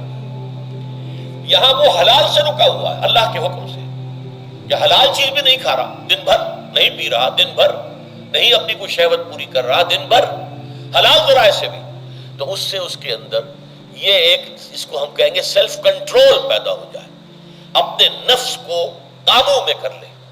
یہ گویا کہ اس کا سب سے پہلا، اس روزے کی ریاضت، روزے کی مشق کے حوالے سے یہ اس کی حکمت ہوئی کہ اس سے کے ذریعے سے انسان میں سیلف کنٹرول پیدا ہونا، ضبط نفس۔ یہاں پہ تھوڑی سی میں وضاحت کر دوں، رہبانیت کے اندر آپ کو معلوم ہے کہ سیلف اینیہیلیشن، انگریزی الفاظ جو ہیں وہ زیادہ بعض لوگوں کے لیے واضح ہوں گے، نفس کشی، نفس کو کچل دینا، ختم کر دینا، مار دینا، یہ رہبانیت میں ہوتا ہے، اسلام میں نہیں۔ اسلام کا نظام بڑا متوازن ہے۔ ان لنفسک علیک حقا وان لزوجک علیک حقا وان لزورک علیک حقا۔ حضور نے فرمایا دیکھو تمہارے نفس کا بھی تم پر حق ہے، اسے مناسب حد تک آرام دینا بھی تمہارے ذمے ہے، اسے غذا بہم پہنچانا بھی تمہارے ذمے ہے۔ فرق صرف کیا ہے، حلال سے ہو حرام سے نہ ہو۔ اس کی شہوت کو پورا کرنا بھی تمہارے ذمے ہے، فرق صرف کیا ہے، جائز راستے سے ہو حرام سے نہ ہو۔ اس کا نام ضبط نفس ہے، سیلف اینیہیلیشن، نفس کو کچل دینا۔ یہ جو تپسیاں جو ہیں ہندو سادھو کرتے رہے ہیں، اور جو سب سے زیادہ معاملہ جو ہے وہ جو راہب ہوتے تھے حضرت مسیح علیہ السلام کے پیروکاروں میں، انہوں نے تاریخ کے اندر جو مثالیں دی ہیں اس کا جو ہے اندازہ کرنا مشکل ہو جاتا ہے کہ کس درجے وہ لوگ اپنے نفس کو کچل دیتے تھے، جس کا قرآن مجید میں سورہ حدید میں ذکر بھی ہے۔ اکثر لوگ تو پابندی نہیں کر سکتے تھے، اپنے اوپر پابندیاں لگانے کے بعد غلط راستوں پر بھی چل پڑتے تھے، لیکن جو لوگ ان پابندیوں کو نبھاتے تھے وہ کس انتہا تک جاتے تھے۔ کبھی آپ جو ہے ہسٹری آف کرسچن منسٹسزم پر جو تاریخ کی کتابیں لکھی گئی ان کو پڑھیں تو اندازہ ہوگا۔ مولانا مودودی نے تفہیم القرآن میں اس کا کچھ حوالے دیے ہیں، اور واقعہ یہ کہ رونگٹے کھڑے ہو جاتے ہیں انسان پر کہ اس درجے میں انہوں نے اپنے نفس کو کچلا تھا۔ ہمارے صوفیہ کے ہاں بھی بعض ایسی روایات صحیح ہیں یا غلط بیان کی جاتی ہیں، لیکن اسلام کا اصل معاملہ کیا ہے، توازن، اعتدال۔ تمہارے نفس کا بھی تم پر حق ہے، ان لنفسک علیک حقا، تمہاری بیوی کا بھی تم پر حق ہے، وَإِنَّ لِزَوْجِكَ عَلَيْكَ حَقًّا، اور تمہارا جو بھی کوئی ملاقاتی آئے، کوئی دوست ہے، اس کا بھی زورک علیک حق، زیارت کرنے کے لیے کوئی آیا اس کا بھی حق ہے، ان کے حقوق ادا کرو۔ حضرت عبداللہ ابن عمرو ابن العاص رضی اللہ تعالی عنہما صحابہ کرام میں اس اعتبار سے بہت ممیز تھے کہ ان پر عبادت جو ہے، عبادت گزاری کا اتنا غلبہ ہو گیا تھا، ہر روز روزہ رکھتے تھے اور رات کو پوری رات کھڑے رہتے تھے۔ حضور کو اطلاع دی گئی، حضور نے طلب کیا فوراً، آپ نے فرمایا یا عبداللہ الم نخبر، کیا ہمیں یہ خبر نہیں دی گئی انک تصوم الدہر وتقوم اللیل، کہ تو ہمیشہ رات کو کھڑا رہتا ہے نماز میں اور ہر روز روزہ رکھتا ہے۔ اب ظاہر بات ہے حضور کے حضور میں جھوٹ کیسے بولتے، ویسے بھی جھوٹ بولنے کا سوال نہیں صحابہ کے لیے، تو عرض کیا بلا یا رسول اللہ ایسی ہے تو صحیح ہے۔ فرمایا لا تفعل، ہرگز ایسا مت کرو، فإن لنفسك عليك حقا وإن لزوجك عليك حقا وإن لزورك عليك حقا، تمہارے نفس کا بھی تم پر حق ہے، روزہ رکھو بھی اور افطار بھی کرو۔ بہترین روزہ جو ہے وہ حضرت داؤد علیہ السلام کا تھا، ایک دن روزہ رکھتے تھے، ایک دن افطار کرتے تھے۔ لیکن یہ ہے کہ آپ ہفتے میں 2 دن روزے حضور کے ہیں، سوموار کو اور جمعرات کو، مہینے میں 3 روزے یہ ہیں، اس میں گویا کہ سنت پر عمل بھی ہو جائے گا۔ لیکن یہ کہ ہمیشہ روزہ رکھنا، بلکہ یہاں تک کہا گیا ما ساما من سام الدہر، جو ہمیشہ روزہ رکھتا ہے اس نے کوئی روزہ رکھا ہی نہیں۔ کیا مطلب؟ یہ تو اس نے اپنی ہیبٹس بدل لی ہے، ہیبٹس ہو گئی ہیں یہ کہ سارا دن بھر نہیں کھانا، صبح کھانا شام کو کھانا، بس یہ تو اس نے اپنی ہیبٹ بدل لی ہے، روزہ ہیبٹ بن گیا اس کا۔ ما ساما من سام الدہر، جس نے ہمیشہ روزہ رکھا اس نے کوئی روزہ رکھا ہی نہیں۔ اس لیے کہ روزہ تو در حقیقت اس شخص پر شاخ گزرتا ہے جس کو عادت ہے دن میں کھانا کھانے کی، اس کو دن کے اندر 3 کھانے کھانے کی عادت ہے، تبھی تو وہ شاخ گزرے گا۔ اگر وہ عادت ہی آپ نے بدل لی ہے تو ظاہر بات ہے کہ پھر روزے کی جو برکت ہے وہ تو ظاہر نہیں ہوگی۔ تو بہرحال اس اعتبار سے غور کیجئے کہ یہ پہلا حکم جو ہے روزے کا، لعلکم تتقون، تاکہ تمہارے اندر تقوی پیدا ہو جائے، اپنے نفس پر کنٹرول پیدا ہو جائے۔ اس کو یوں سمجھیے کہ یہ ایک بڑا منہ زور گھوڑا ہے، ہمارا جو نفس ہے، ہمارا جو جسم ہے، حیوانی نظام، اس پر ہماری خودی یا ہماری انا یا ہماری ایگو یا ہمارا سیلف، یہ اس پر حکمران ہے، اس کا گھوڑے کا سوار ہے۔ اب اگر گھوڑا منہ زور ہے اور سوار کے قابو میں نہیں ہے تو کیا نتیجہ نکلے گا؟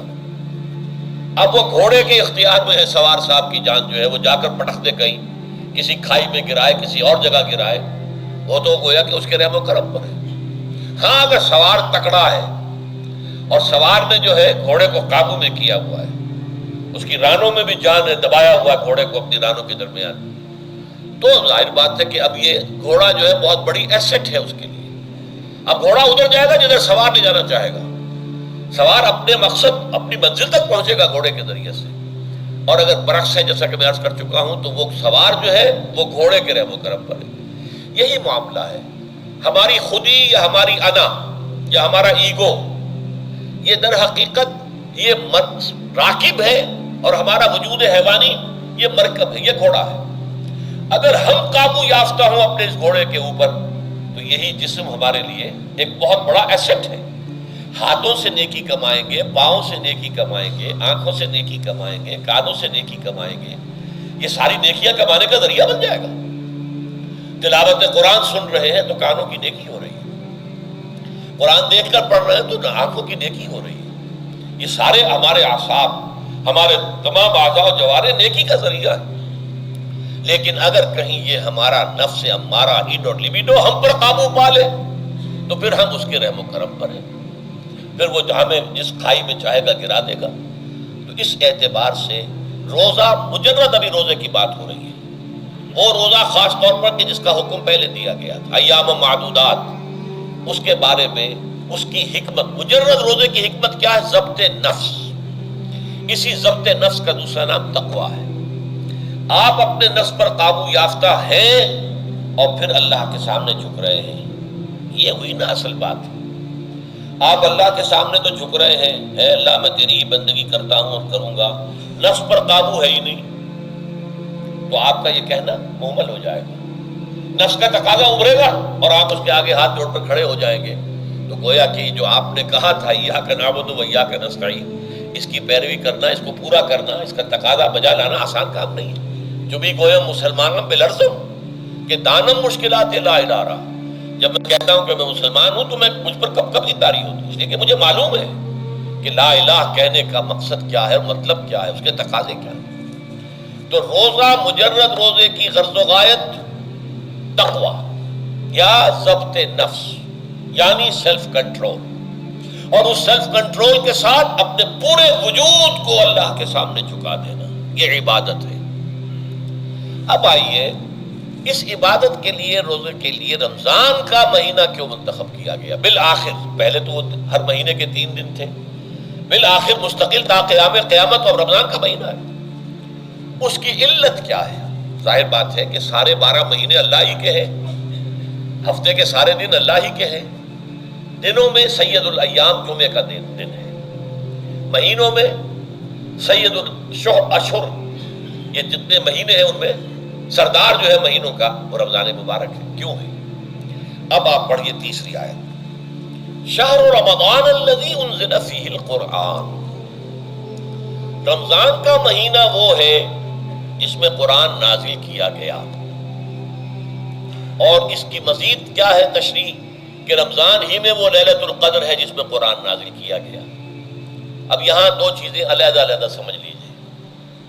ہمیں معلوم ہے کہ قرآن حضور پر نازل ہوا 32 برس میں، نہیں 22 برس میں، 610 عیسوی سے لے کر اس موضوع پر آج شام کو تقریر ہوگی انشاءاللہ مفصل تعارف قرآن کے ضمن میں، بعد نماز عشاء قرآن اکیڈمی کی مسجد میں، کیونکہ معلوم نہیں کہ آج چاند ہو جائے گا یا نہیں ہو جائے گا، لہذا دورہ ترجمہ قرآن کل سے شروع ہوگا، اور آج جو ہے تعارف قرآن اور سورہ فاتحہ کا کچھ مفہوم میں بیان کروں گا، تاکہ یہ کہ رمضان مبارک کے لیے تمہید ہو جائے۔ پھر اگر چاند ہو گیا تو چھوٹی چھوٹی صورتوں کے ساتھ ہم تراویح مکمل کر لیں گے، ترجمہ قرآن کے ساتھ تراویح کل سے شروع ہوگی۔ بہرحال اس ضمن میں رمضان کا چناؤ جو ہوا ہے تو یہ ترجیح بلا مرجح نہیں ہے، ایسے ہی نہیں کہ یوں ہی اس کو ترجیح دے دی گئی، اس کی حکمت ہے، غایت ہے، علت ہے، اس کا سبب ہے۔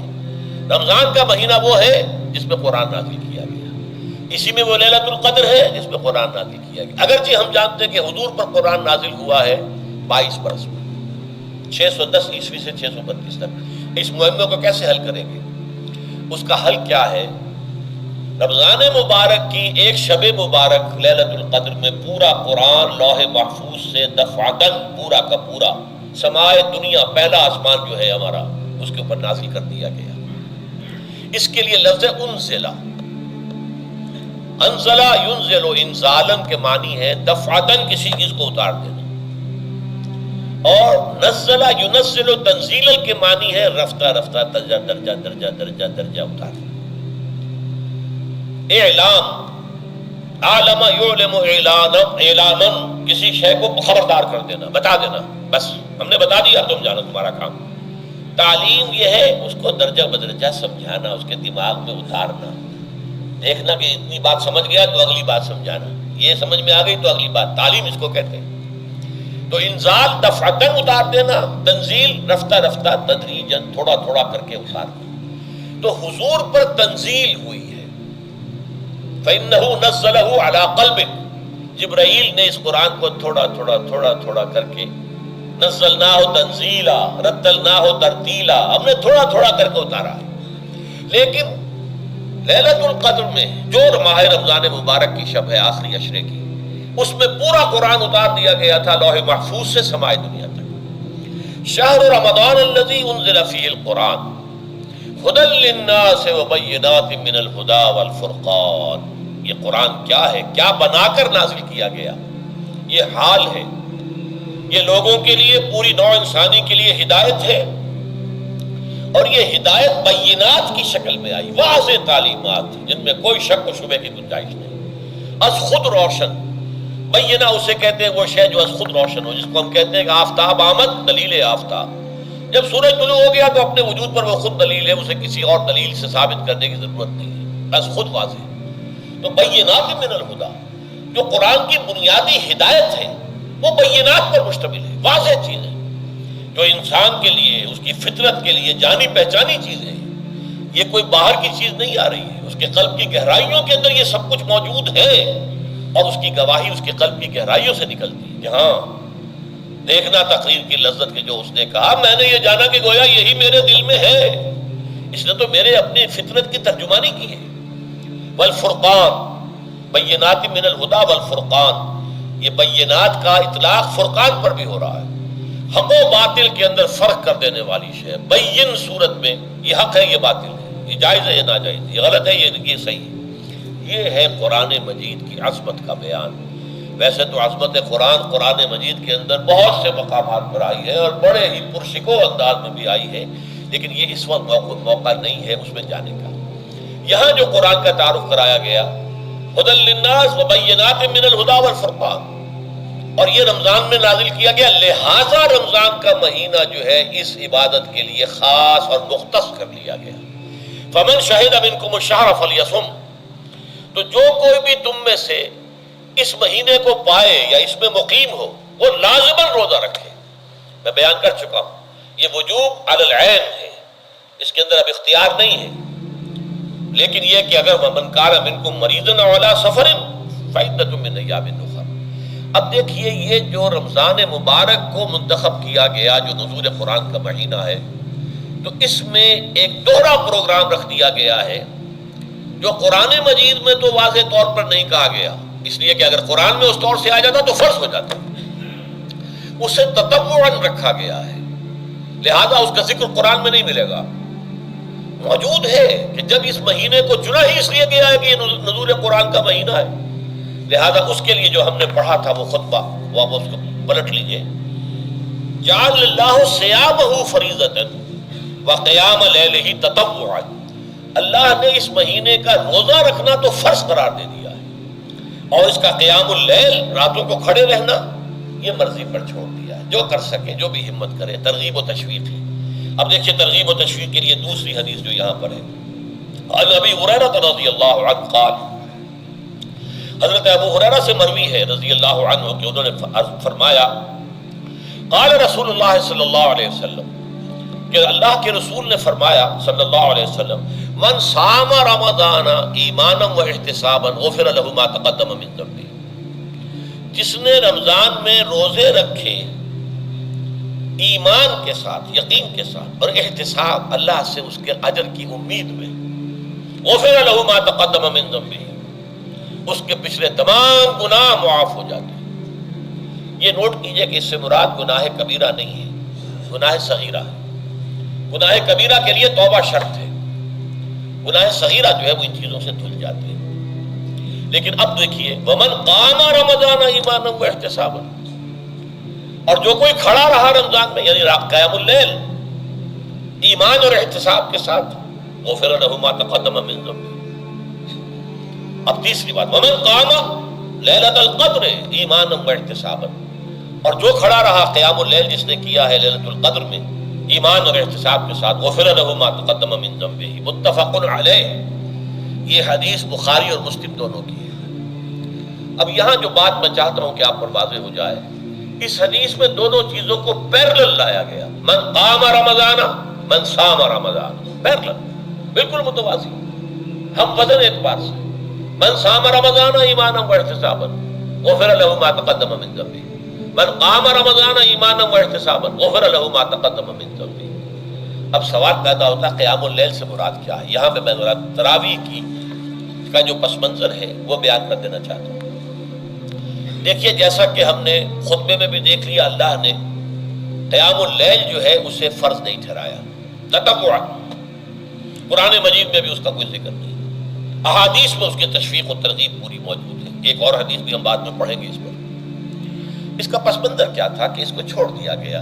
اب ظاہر بات ہے مسلمانوں میں کمزور بھی ہیں، مسلمانوں میں وہ مزدوری کرنے والے بھی ہیں، روزہ تو فرض ہے ان پر، چاہے مئی کا مہینہ ہے اور گندم کاٹنی ہے، روزہ تو پھر بھی رکھنا ہوگا، یہ سب کچھ، لیکن یہ کہ رات کو پھر کھڑے رہنا ان کے لیے، جاگنا ممکن نہیں، لہذا ان کے اوپر یہ چیز فرض نہیں۔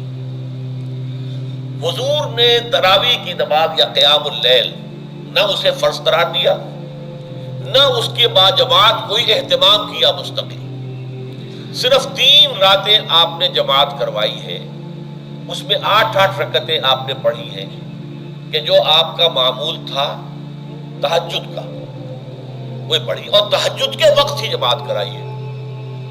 یہ ہے وہ حدیث، اس کے علاوہ کسی نماز تراویح جو ہے جو ہم پڑھتے ہیں 20 رکعتیں، عشاء کے ساتھ متصل اس کا کوئی ذکر نہ دور نبوی میں ہے نہ دور صدیق اکبر میں ہے. یہ دور حضرت عمر کی خلافت میں ہوا ہے، اور ہم نہیں کہہ سکتے کتنے سال کے بعد ہوا ہے. حضرت عمر رضی اللہ تعالیٰ عنہ کی خلافت کا دور جو ہے وہ تو 10 برس ہے، ہو سکتا ہے 5 برس کے بعد ہوا ہو، 6 برس کے بعد ہوا ہو، 12 ہوا ہے ان کے عہد. حضرت عمر ایک مرتبہ مسجد میں داخل ہوئے، مسجد نبوی میں، تو دیکھا کہ کچھ لوگ 8 10 12 جو ہیں وہ ایک جو ہے حافظ کے پیچھے کھڑے ہوئے اور قرآن سن رہے ہیں، کچھ دوسرے کونے میں کھڑے ہیں، کچھ کہیں اور کھڑے ہیں، مختلف جماعتیں ہو رہی ہیں.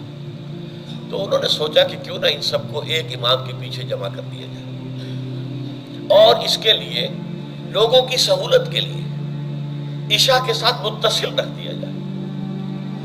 اس لیے کہ تہجد کے وقت اٹھنا جو ہے وہ تو ہر کس و ناقص کا کام نہیں ہے، کہ عشاء کے بعد اگر تھوڑا سا اضافی وقت ہو صرف، تو یہ ہر شخص کر لے گا، مزدور بھی کر لے گا. لہذا آپ نے یہ نظام تجویز فرمایا کہ عشاء کے متصلاً بعد 20 رکعت نماز پڑھی جائے اور ایک امام کے پیچھے پڑھی جائے. یہ گویا کہ اجتہاد ہے حضرت عمر رضی اللہ تعالی عنہ. اس کو آپ نے خود بدعت بھی قرار دیا ہے، لیکن بدعت حسنہ. بدعت کس اعتبار سے؟ لغوی اعتبار سے، نئی بات، اس لیے کہ حضور کے زمانے میں نہیں تھی، تو یہ اس طریقے سے ایک نئی بات ہے. لیکن یہ بات چونکہ بہت اچھی ہے، بہت عمدہ ہے. آپ جب یہ نظام چل پڑا تو ایک دن مسجد میں آئے، دیکھا کہ بڑی بھری مسجد ہے، صحابہ کھڑے ہیں اور ایک امام کے پیچھے قرآن سن رہے ہیں. آپ نے فرمایا نعم البدعۃ ھذہ، یہ جو ہم نے نئی بات شروع کی ہے یہ بہت اچھی ہے، بہت عمدہ ہے. اب یہاں سے فرق واقع ہو گیا ہے. ایک تو اہل تشیع جو ہے وہ تو ویسے ہی حضرت عمر سے بہت دشمنی رکھتے ہیں، عناد رکھتے ہیں، تو حضرت عمر کے اجتہادات سے انہیں نفرت ہے، انہیں دوری ہے، چاہے وہ کوئی سا بھی حضرت عمر کا اجتہاد ہو. ہمارے ہاں اہل حدیث حضرات بھی در حقیقت حضرت عمر یا کسی اور خلیفہ راشد کے فعل کو وہ سمجھتے ہیں کہ یہ ایگزیکٹو آرڈرز ہیں، یہ ہمیشہ کے لیے نہیں ہے. حضرت عمر نے اپنے دور میں ایک نظام قائم کیا، ان کے دور کے لیے ٹھیک تھا، یہ ہمیشہ کے لیے نہیں ہے. ہمیشہ کے لیے وہ 8 ہی رکعتوں کے قائل ہیں، وہ تہجد والے. لیکن اس میں بہرحال انہوں نے بھی خود یہ اضافہ کیا ہے کہ وہ 8 رکعتیں وہ عشاء کے ساتھ متصل پڑھتے ہیں، تہجد کے وقت تو نہیں پڑھتے. اور حضور نے تو صرف 3 روز جو ہے وہ کرائی تھی جماعت، وہ لوگ 30 دن یا 29 دن پڑھ رہے ہیں، تو اضافہ تو انہوں نے بھی کر دیا، اس نظام میں تبدیلی تو ہو گئی. لیکن اہل سنت جو کہلاتے ہیں، ہمارے جو 4 جو ہیں، جو ہمارے مسلک ہیں، حنفی، مالکی، شافعی، حنبلی، ان کا اتفاق ہے اس پر حضرت عمر کا، کیونکہ ان کے سامنے اصول یہ ہے کہ حضور نے فرمایا علیکم بسنتی وسنت الخلفاء الراشدین المہدیین، تم پر لازم ہے کہ میری سنت کو پکڑو مضبوطی کے ساتھ، اور میرے خلفاء راشدین مہدیین جو ہیں ان کی سنت کو پکڑو. اس اصول سے یہ چاروں فقہ جو ہیں حضرت عمر کے اجتہادات جو ہیں ان کو بھی پابندی سمجھتے ہیں کہ تمام عمر کے لیے، قیامت تک کے لیے امت مسلمہ پر ان کی پیروی لازم ہے. لہذا اس میں اجماع ہے. اور یہاں تک کہ یہ سب سے آخری جو اس میں مسلک پیدا ہوا ہے زمانی اعتبار سے، سب سے پہلے مسلک جو ہے حنفی پیدا ہوا ہے، پھر مالکی پیدا ہوا ہے، پھر شافعی پیدا ہوا ہے، اور پھر حنبلی آخری ہے. اور امام احمد ابن حنبل بہت بڑے محدث بھی ہیں. مسند احمد ابن حنبل جو ہے وہ بہت بڑی کتاب ہے، بہت اہم کتاب ہے، جامع کتاب ہے. تو ان کے ہاں بھی 20 رکعتیں ہیں. چنانچہ حرمین شریفین میں، سعودی عرب میں، مکہ اور مدینہ منورہ میں جو نماز تراویح ہوتی ہے اس کی 20 رکعتیں ہیں. لیکن اہل حدیث حضرات جو ہے وہ اس 8 کے اوپر اکتفا کرتے ہیں. بہرحال یہ ایک اختلاف ہے جو میں نے اس کا پس منظر بیان کر دیا. لیکن اس 20 رکعت نماز سے ادا کرنے سے، جو کہ زیادہ سے زیادہ 50 منٹ یا 1 گھنٹہ لگتا ہے، اس سے وہ قیام اللیل کا حق ادا نہیں ہوتا. قیام اللیل کا تو کچھ اور ہی تقاضا ہے. قیام کسے کہتے ہیں؟ یہ سورہ مزمل سے واضح ہوتا ہے. یا ایھا المزمل قم اللیل الا قلیلا نصفہ او انقص منہ قلیلا او زد علیہ ورتل القرآن ترتیلا. آدھی رات یا آدھی رات سے کچھ کم، یعنی تہائی رات، یا آدھی رات سے کچھ زائد، 2/3 رات، یہ ہے قیام اللیل. چنانچہ سورہ مزمل ہی کی آخری آیت جو دوسرا رکوع مشتمل ہے جس پر، اس میں صاف کہہ دیا گیا ان ربک یعلم انک تقوم ادنی من ثلثی اللیل ونصفہ وثلثہ وطائفۃ من الذین معک. اے اللہ کے نبی، اللہ خوب واقف ہے کہ آپ بھی اور آپ کے ساتھ ایک جماعت بھی رات کو کھڑی رہتی ہے، 2/3 رات یا آدھی رات یا 1/3 رات. یہ سارا معاملہ جو ہے قیام اللیل کا، گویا کہ کم سے کم 1/3 رات پر اس کا اطلاق ہو سکے گا، یہ نہیں کہ 1 گھنٹے۔ اور اس کے ضمن میں دیکھیے حدیث پڑھیے، تیسری حدیث ہے عن عبداللہ ابن عمرو ابن العاص رضی اللہ تعالی عنہ۔ یہ وہی عبداللہ ابن عمرو ہے جن کی میں نے آپ کو حدیث پہلے سنائی ہے۔ یہ ساری رات کھڑے رہتے تھے، پوری رات، اور ہر روز روزہ رکھتے تھے، جس پر حضور نے منع کیا، لا تفعل، مت کرو ایسا۔ رضی اللہ عنہما، یہ خود بھی صحابی ہیں اور ان کے والد عمرو ابن العاص بھی صحابی ہیں۔ ان رسول اللہ صلی اللہ علیہ وسلم قال، کہ اللہ کے رسول صلی اللہ علیہ وسلم نے فرمایا، الصیام والقرآن یشفعان للعبد، روزہ اور قرآن بندے کے حق میں شفاعت کریں گے۔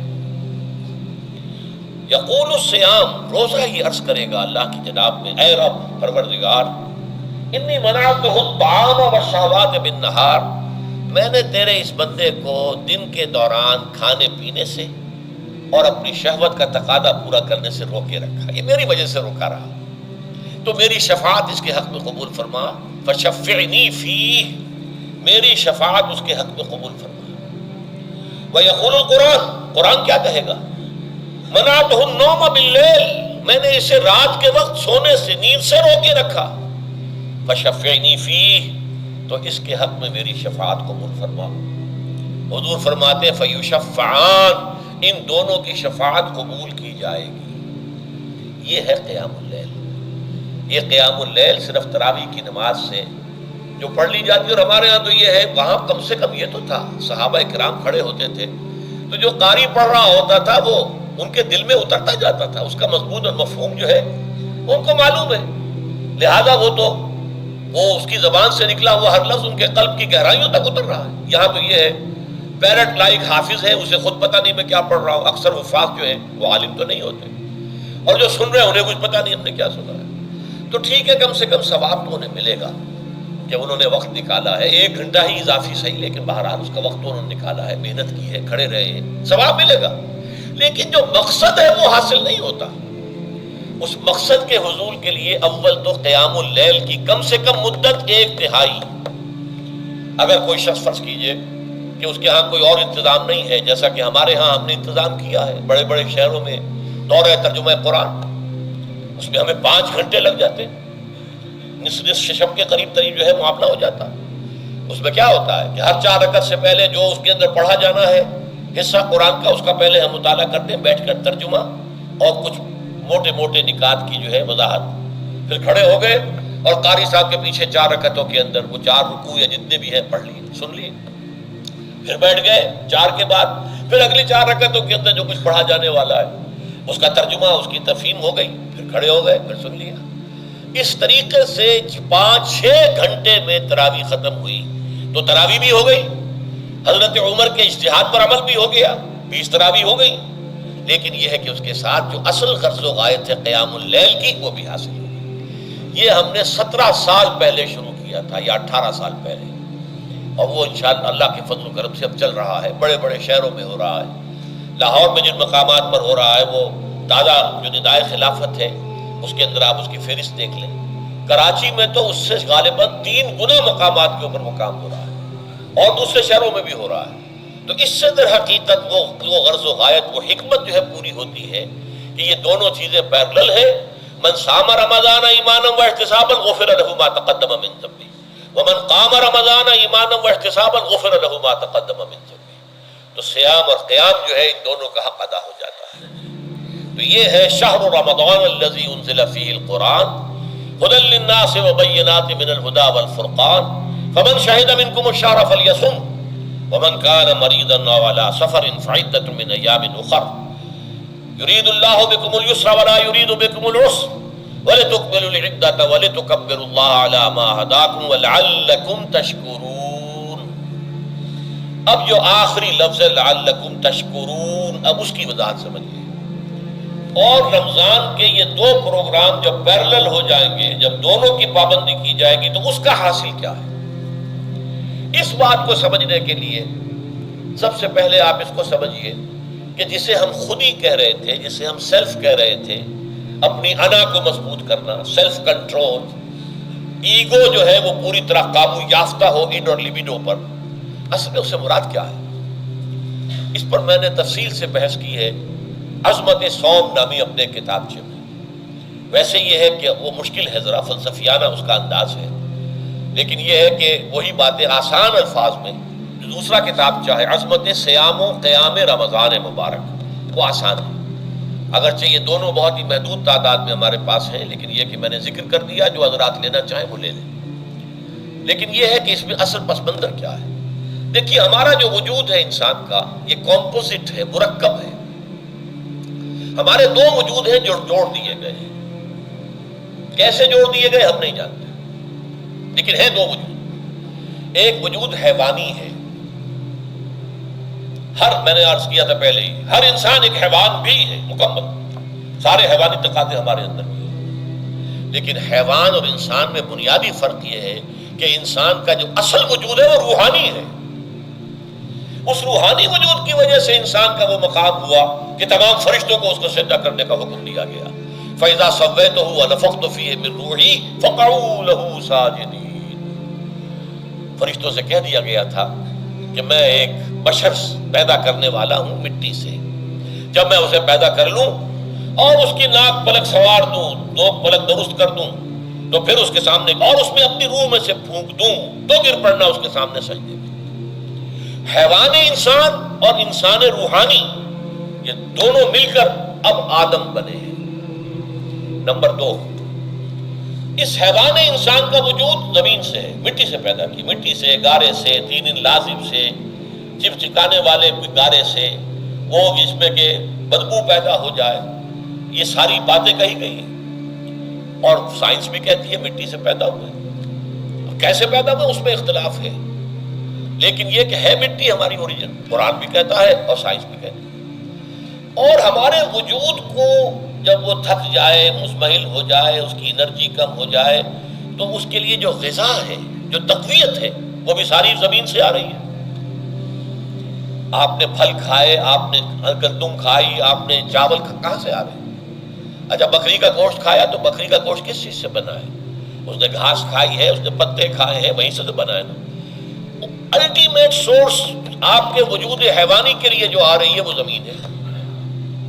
وجود روحانی کو بھی تقویت کی ضرورت ہے، وہ بھی مزمحل ہوتی ہے، کمزور ہو جاتی ہے، خاص طور پر جبکہ وجود حیوانی کا اس پر غلبہ ہو جائے، تب تو یوں سمجھیے کہ وہ بالکل بے ہوش ہو کر موت کے قریب پہنچ جاتی ہے۔ اس کی تقویت، اس کی غذا وہیں سے آئی ہے جہاں سے روح آئی ہے، وہ کلام ربانی ہے، روح ربانی۔ نفخت فیہ من روحی، من روحی، من روحی، میں پھونک دوں اس میں اپنی روح میں سے۔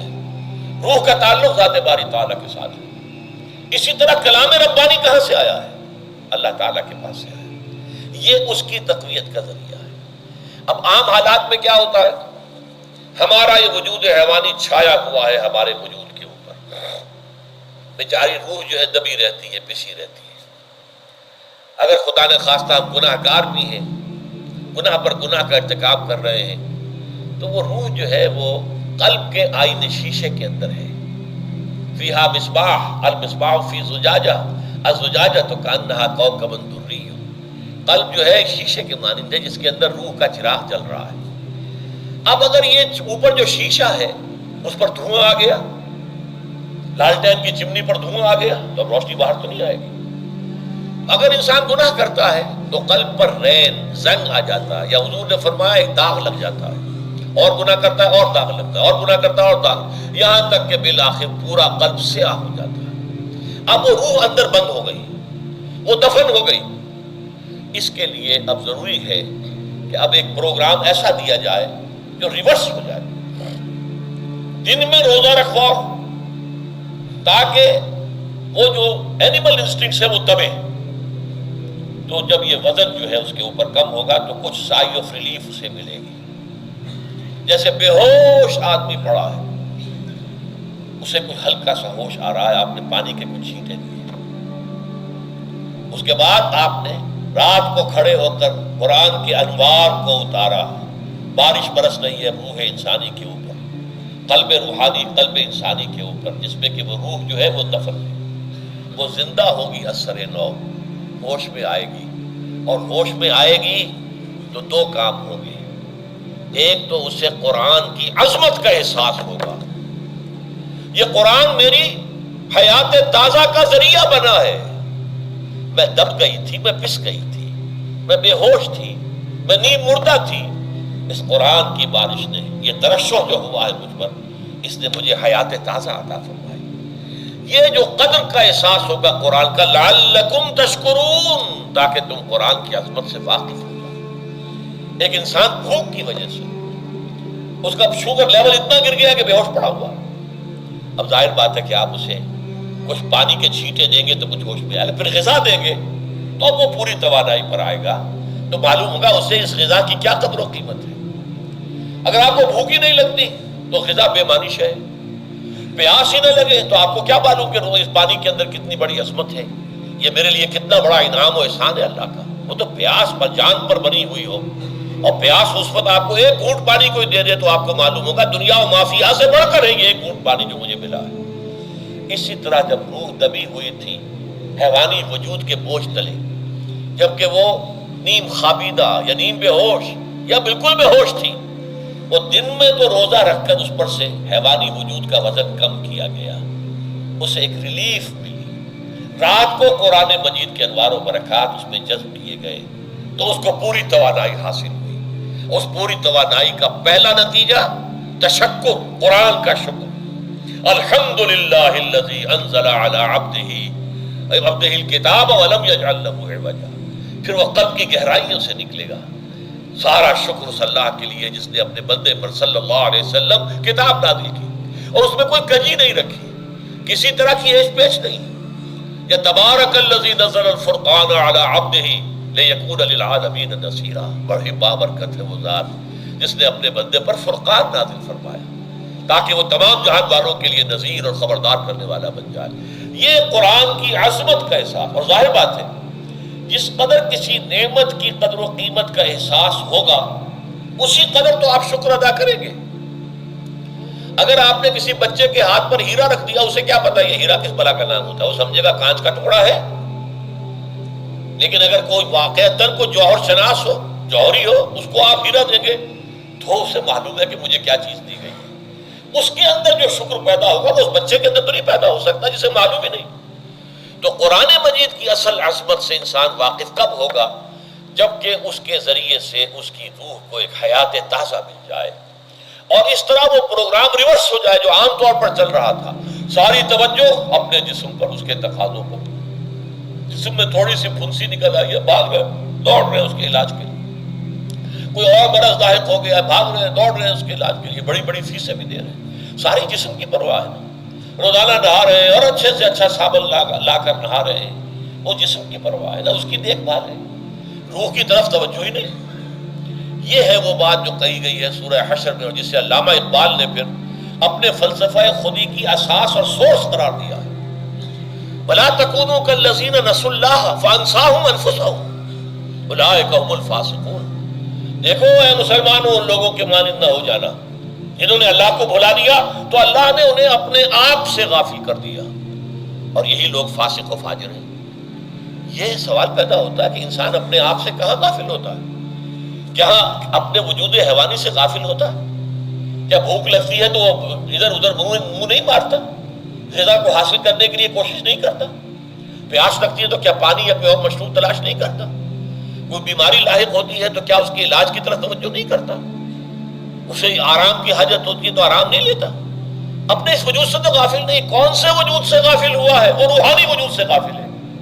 بھول گیا کہ میرے اندر روحانی وجود بھی ہے اور اس کا تعلق ذات باری تعالیٰ کے ساتھ ہے. اس نے سمجھا کہ میں بس حیوان ہوں، نرا حیوان ہوں، اپنے اس وجود کی اصل حقیقت ہی سے بے خبر، غافل. چنانچہ آج کے دور کا سب سے بڑا المیہ کیا ہے؟ ڈارون کے نظریے کے جو اثرات پیدا ہوئے ہماری معاشرت پر، ہماری سوچ پر، ہمارے فکر پر، ہمارے فلسفے پر، ہماری سوشولوجی پر، وہ کیا ہے کہ ہم بھی نرے حیوان ہیں. اللہ اللہ خیر سکے. یہ سب سے بڑی محرومی ہے اس دور کی کہ انسان اپنے اصل شرف سے خود ہی مستعفی ہو گیا. ہمارا کوئی وجود ہے ہی نہیں روحانی وغیرہ. روح کسے کہتے ہیں ہم نہیں جانتے، بس یہ جسم ہے. ہم اللہ کو نہیں جانتے کون ہے کون نہیں ہے. ہوگا ہم تو اس کائنات کو جانتے ہیں. ہم روح سے واقف نہیں، ہم تو اپنے جسم کو واقف. آخرت سے ہمیں کچھ پتہ نہیں، شاید ہو شاید نہ ہو، کچھ پتہ نہیں، لیکن یہ زندگی تو ہے، اسے ہم جانتے ہیں۔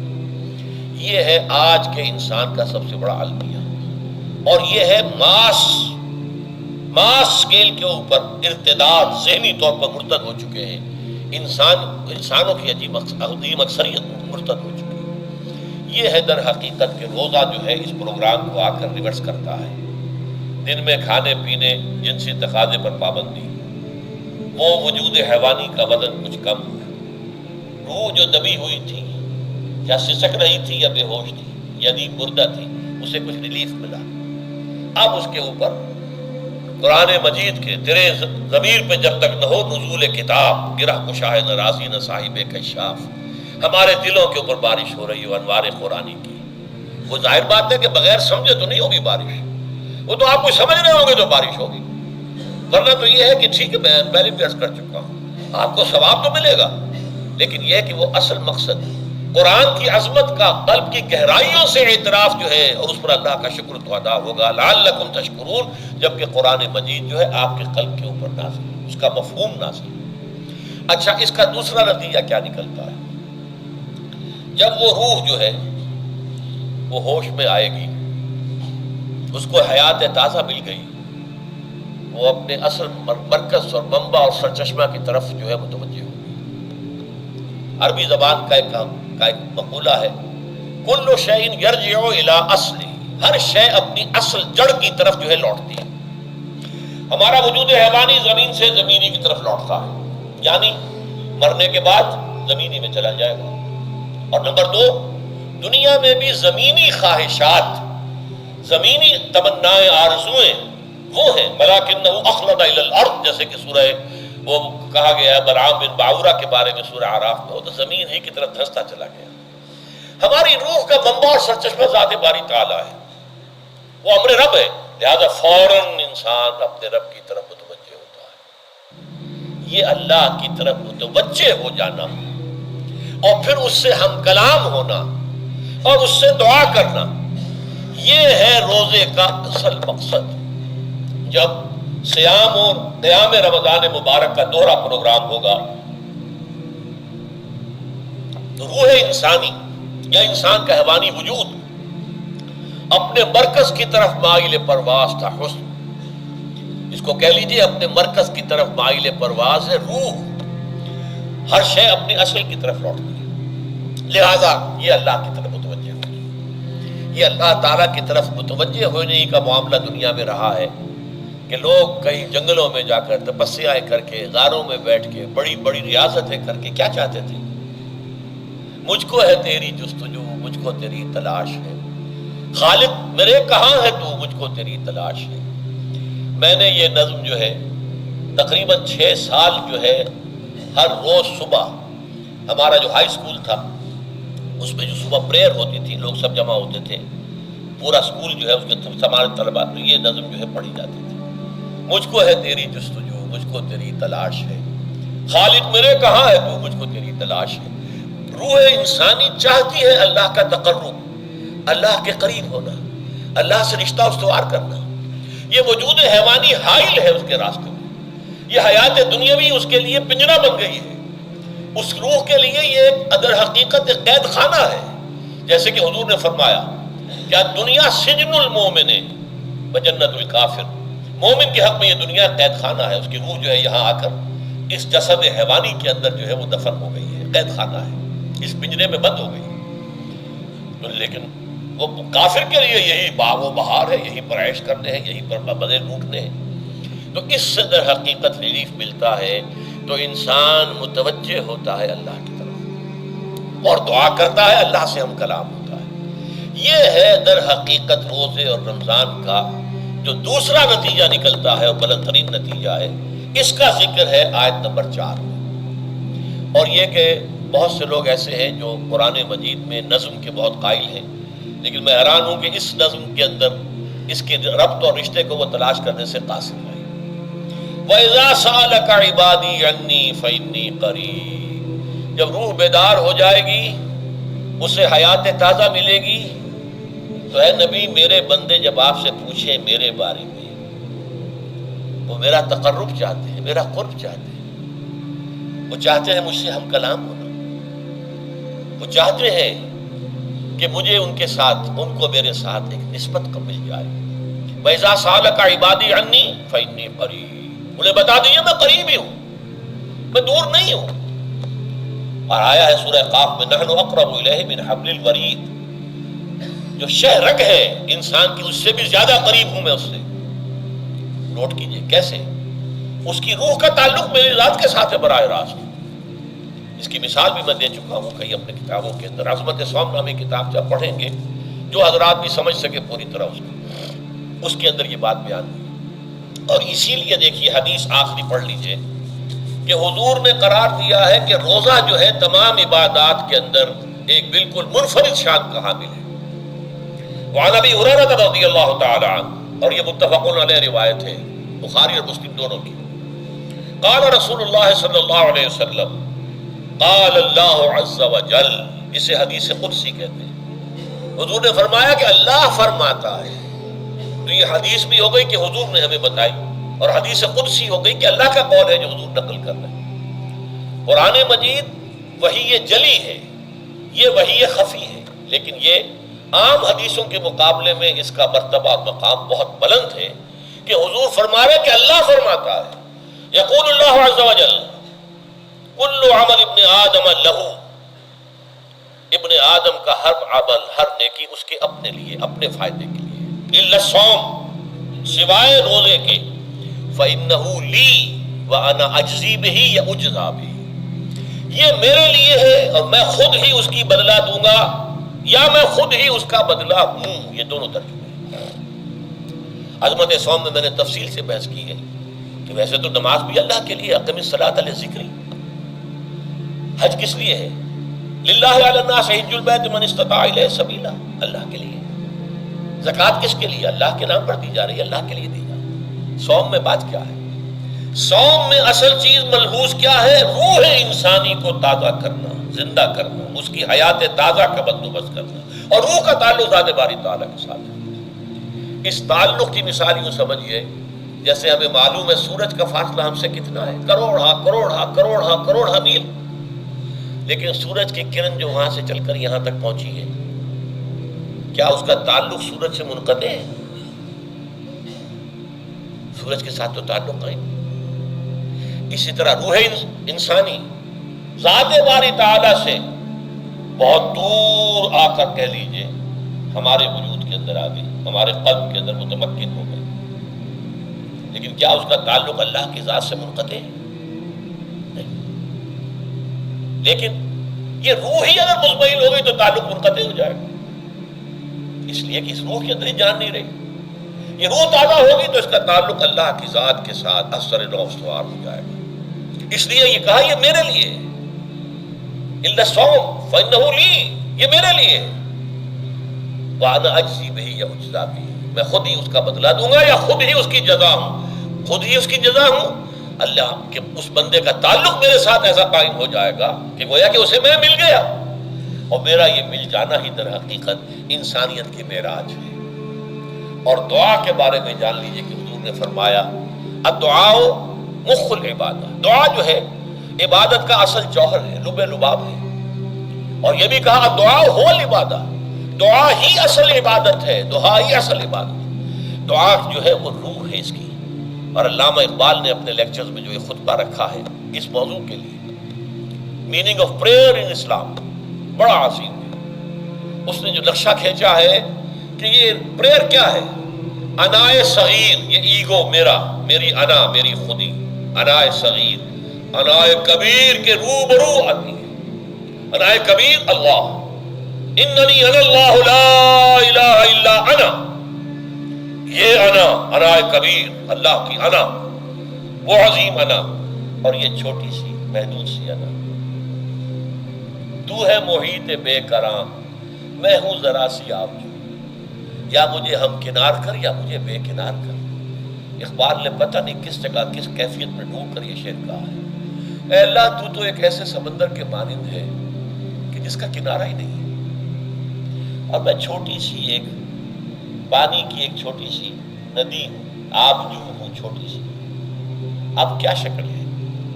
یا تو مجھے اپنے آپ میں ملا لے تاکہ میں بھی ناپیدا کنار ہو جاؤں. دریائے سندھ کا پانی جب سمندر میں گر جاتا تو سمندر ہی بن جاتا. اور یا پھر مجھے بھی بے کنار کر دے، میری وجود کو بھی اتنی وسعت دے دے کہ کوئی کنارہ نہ رہے. اب یہ کیا اس نے سمجھا، کیا کہا؟ لیکن میں نے وہی انائے کبیر انائے صغیر. ایک ہے نماز ہم پڑھ لیتے ہیں، آپ نے سارا پڑھ لیا، سارا تعدیل ارکان بھی کر لی، لیکن اگر آپ کا اللہ کے ساتھ ڈائریکٹ کمیونین اور ڈائریکٹ کمیونیکیشن قائم نہیں ہوا تو نماز، جس کو کہ کہا گیا کہ الصلاۃ معراج المومنین، جو قرب حضور کو حاصل ہوا معراج میں، وہ ایک بندہ مومن دنیا میں رہتے ہوئے حاصل کر سکتا ہے نماز میں. اگر اس کی روح جو ہے واقعتاً ہم کلام ہو رہی ہو، الحمدللہ رب العالمین الرحمن الرحیم مالک یوم الدین اہدنا الصراط المستقیم ایاک نعبد و اگر ہم واقعتاً ایسے کہہ رہے ہوں کہ ہمیں احساس ہو کہ ہم اللہ کے حضور میں حاضر ہیں اور عرض کر رہے ہیں، سجدہ کریں تو حدیث میں آتا ہے کہ ایسے محسوس ہو کہ گویا کہ میں نے اپنا سر اللہ کے قدموں میں رکھ دیا ہے. یہ ہے نماز.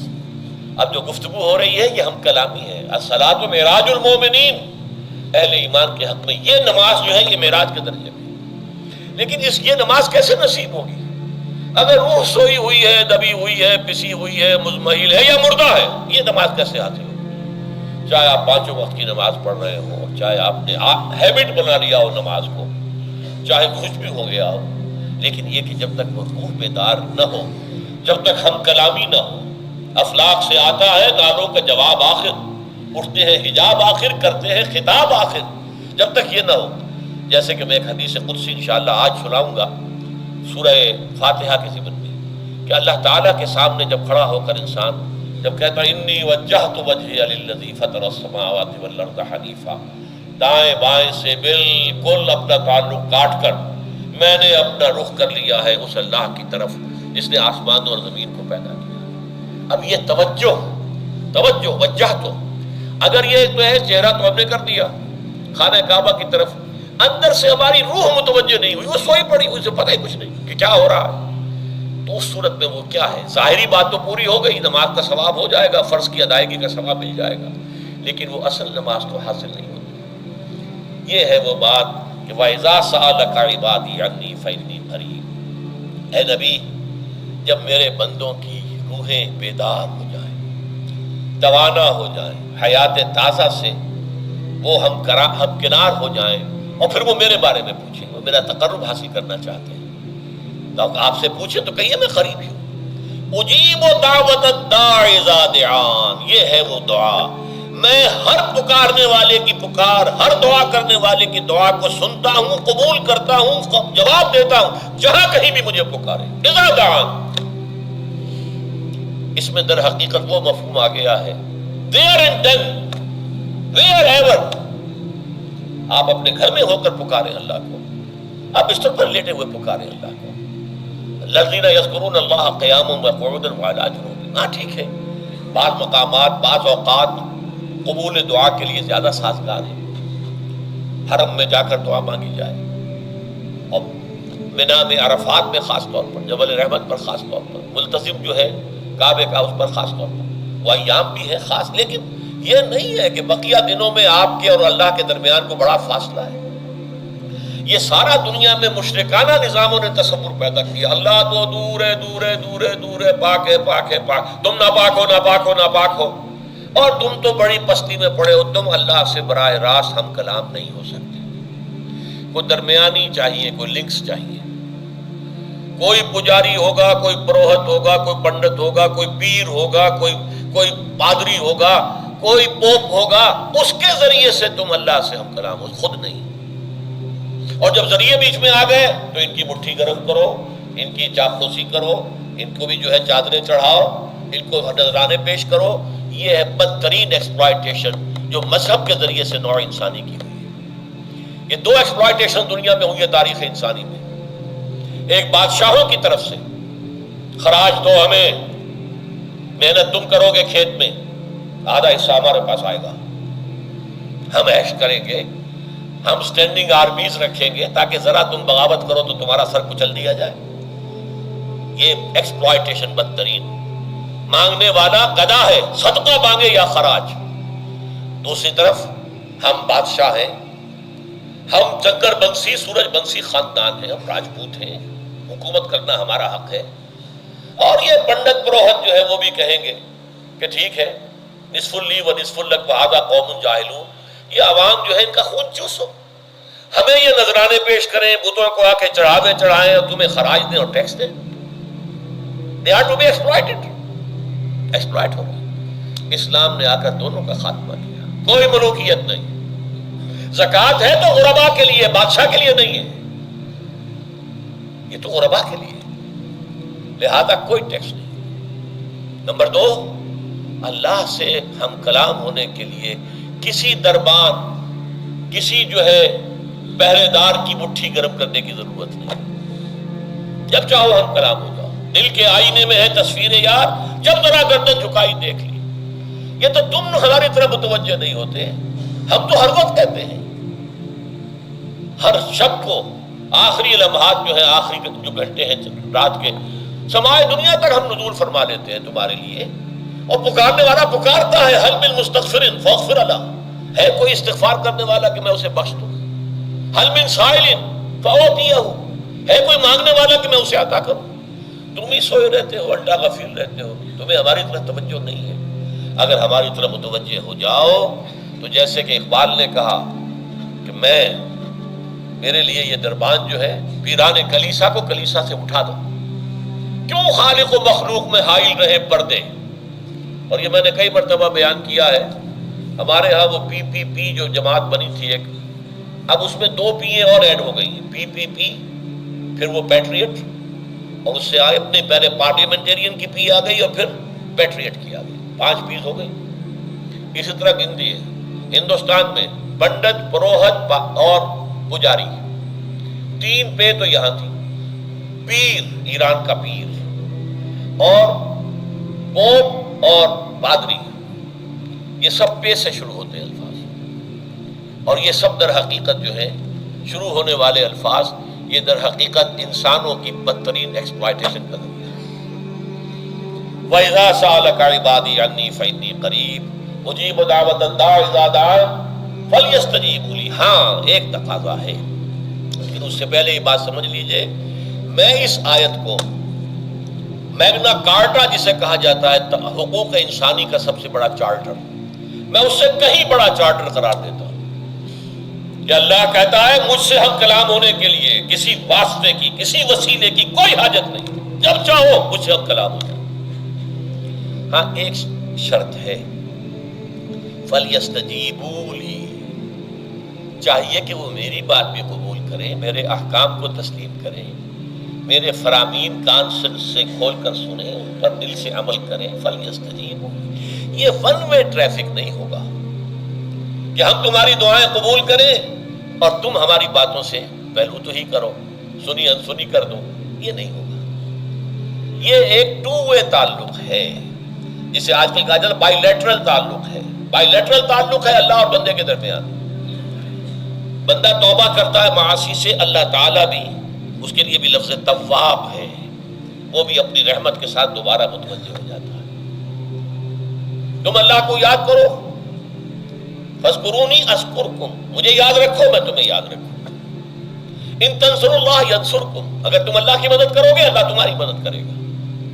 یہ ہے 2 طرفہ معاملہ۔ اسی طریقے سے تم چاہتے ہو کہ میں تمہاری دعائیں قبول کروں، اجیب دعوت الداعی اذا دعان، میں ہر پکارنے والے کی پکار کو سنتا ہوں، جب اور جہاں، ویئر اینڈ وین وہ مجھے پکارے، لیکن لازم ہے فلیستجیب، وہ بھی میرا کہنا مانے، میرے فرامین کو کھلے کانوں سنے اور تہہ دل سے اس پر عمل کرے، ولیؤمنوا بی، اور مجھ پر ایمان پختہ رکھے، یقین اس کے ساتھ مجھے پکارے، لعلہم یرشدون۔ اب یہ سب سے بڑا لفظ آ گیا تاکہ انہیں رشد حاصل ہو جائے، رشد، فوز، فلاح، رشد، یہ کئی الفاظ ہیں، فوز فائز، فلاح مفلحون، رشد راشدون، اور یہ لفظ استعمال ہوا صحابہ کرام کے لیے سورہ حجرات میں، اولئک ھم الراشدون۔ تو گویا کہ یہ بلند ترین منزل ہے انسان کے لیے، اگر اس کا یہ تعلق اللہ کے ساتھ قائم ہو جائے۔ دعا کا ہم کلام ہونے کا رشتہ اس کو قبول ہو مجھ مل جائے۔ اب آخری بات نوٹ کیجیے، آخری آیت جو ہے اس رکوع کی، بظاہر اس کا تعلق نہ روزے سے نہ رمضان سے ہے، اکل حلال اکل حرام سے روکا گیا ہے۔ وَلَا تَأْكُلُوا أَمْوَالَكُمْ بَيْنَكُمْ بِالْبَاطِلِ، اور دیکھو اپنے مال آپس میں باطل طریقوں سے مت کھاؤ۔ وَتُدْلُوا بِهَا إِلَى الْحُكَامِ، اور نہ ہی اپنے مالوں کے ذریعے سے حکام تک پہنچو۔ لِتَأْكُلُوا فَرِيقًا مِنْ أَمْوَالِ النَّاسِ بِالْإِثْمِ، کہ تم لوگوں میں سے کسی کا مال گناہ کے ساتھ ناجائز طور سے ہڑپ کر جاؤ، رشوت دے کر اور اپنے حق میں کوئی غلط فیصلہ کروا لو، وانتم تعلمون، جانتے بوجھتے یہ کام نہ کرو۔ بظاہر تو نہ روزے سے تعلق ہے نہ رمضان سے، پھر اس رکوع میں کیسے آ گئی؟ بڑا گہرا تعلق ہے، اول و آخر کا تعلق ہے۔ پہلی آیت میں مجرد رمضان روزے کی جو فضیلت بیان کی گئی تھی یا حکمت، آیت کیا تھی؟ تقویٰ۔ یہ تقویٰ کا معیار ہے۔ تقویٰ جو ہے ظواہر کی بنیاد پر نہیں ہے، اگرچہ ظاہر بات ہے کہ ظواہر بھی دین کا حصہ ہے۔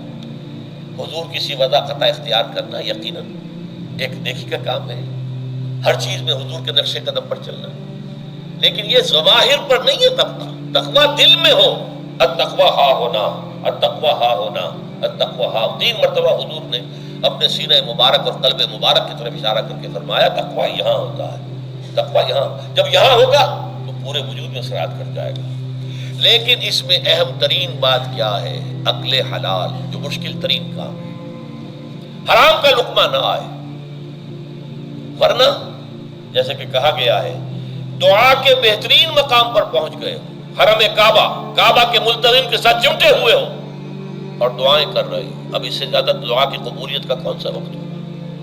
یا آپ کھڑے ہو گئے جبل رحمت کے اوپر سب سے اونچے مقام پر جا کر اور آپ نے 2 گھنٹے سے ہاتھ اٹھائے ہوئے ہیں، اللہ اے اللہ یا رب یا رب، لیکن حضور نے فرمایا کہ ایسے بہت سے لوگ ہیں، رجل یطیل السفر اشخص اغبرا، ایک شخص ہے سفر کی وجہ سے بہت لمبا سفر کر کے درباندہ تھکا باندھا ہے، اور اس کا وہ احرام جو ہے وہ بھی میلا کچیلا ہو چکا ہے۔ ظاہر بات ہے آج کی بات نہیں ہو رہی ہے، جبکہ آپ 4 گھنٹے میں تو پہنچ گئے جدہ، اور پھر 2 گھنٹے میں مکہ پہنچ گئے، اور جا کر 2 گھنٹے میں آپ نے جو ہے عمرہ کیا اور بات چھٹی، احرام کھل گیا۔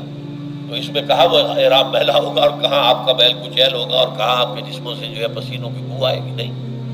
لیکن جو یہ سب کرتے تھے اور پھر کعبے سے ملتزم سے چمٹ کر دعا کرتے تھے، یا رب یا رب، یمد یدہ الی السماء، وہ ہاتھ اٹھاتا ہے آسمان کی طرف، یا رب یا رب، وَأَنَّىٰ يُسْتَجَابُ لِذَٰلِكَ، اور اس شخص کی دعا کیسے قبول ہو؟ وَمَطْعَمُهُ حَرَامٌ، اس کے پیٹ میں جو غذا پڑی ہوئی ہے وہ حرام سے ہے، مَلْبَسُهُ حَرَامٌ، اس کا لباس جو اس نے پہنا ہوا ہے چاہے وہ احرام ہی ہے وہ حرام کے پیسے سے کمایا گیا تھا، وَغُذِيَ بِالْحَرَامِ، اور اس کا پورا جسم جو ہے جس غذا سے یہ تڑو توش تیار ہوا ہے وہ حرام کی، ایسے آدمی کی دعا وہاں پہنچ کر بھی قبول نہیں ہوتی۔ لہذا تقویٰ کا اصل معیار اکل حلال، روزی حلال کی، اگر یہ نہیں ہے تو آپ نے متقیوں کی شکل بنا لی اور بہت ہی آپ نے اپنے ظاہر کو جو ہے بہت آراستہ پیراستہ کر لیا سنت رسول سے، لیکن اللہ کی نگاہوں میں اس کی کوئی قدر و قیمت نہیں ہوگی جب تک کہ آپ کا رزق حلال کرنا۔ بارک اللہ لی ولکم فی القرآن العظیم ونفعنی وإیاکم بالآیات والذکر الحکیم۔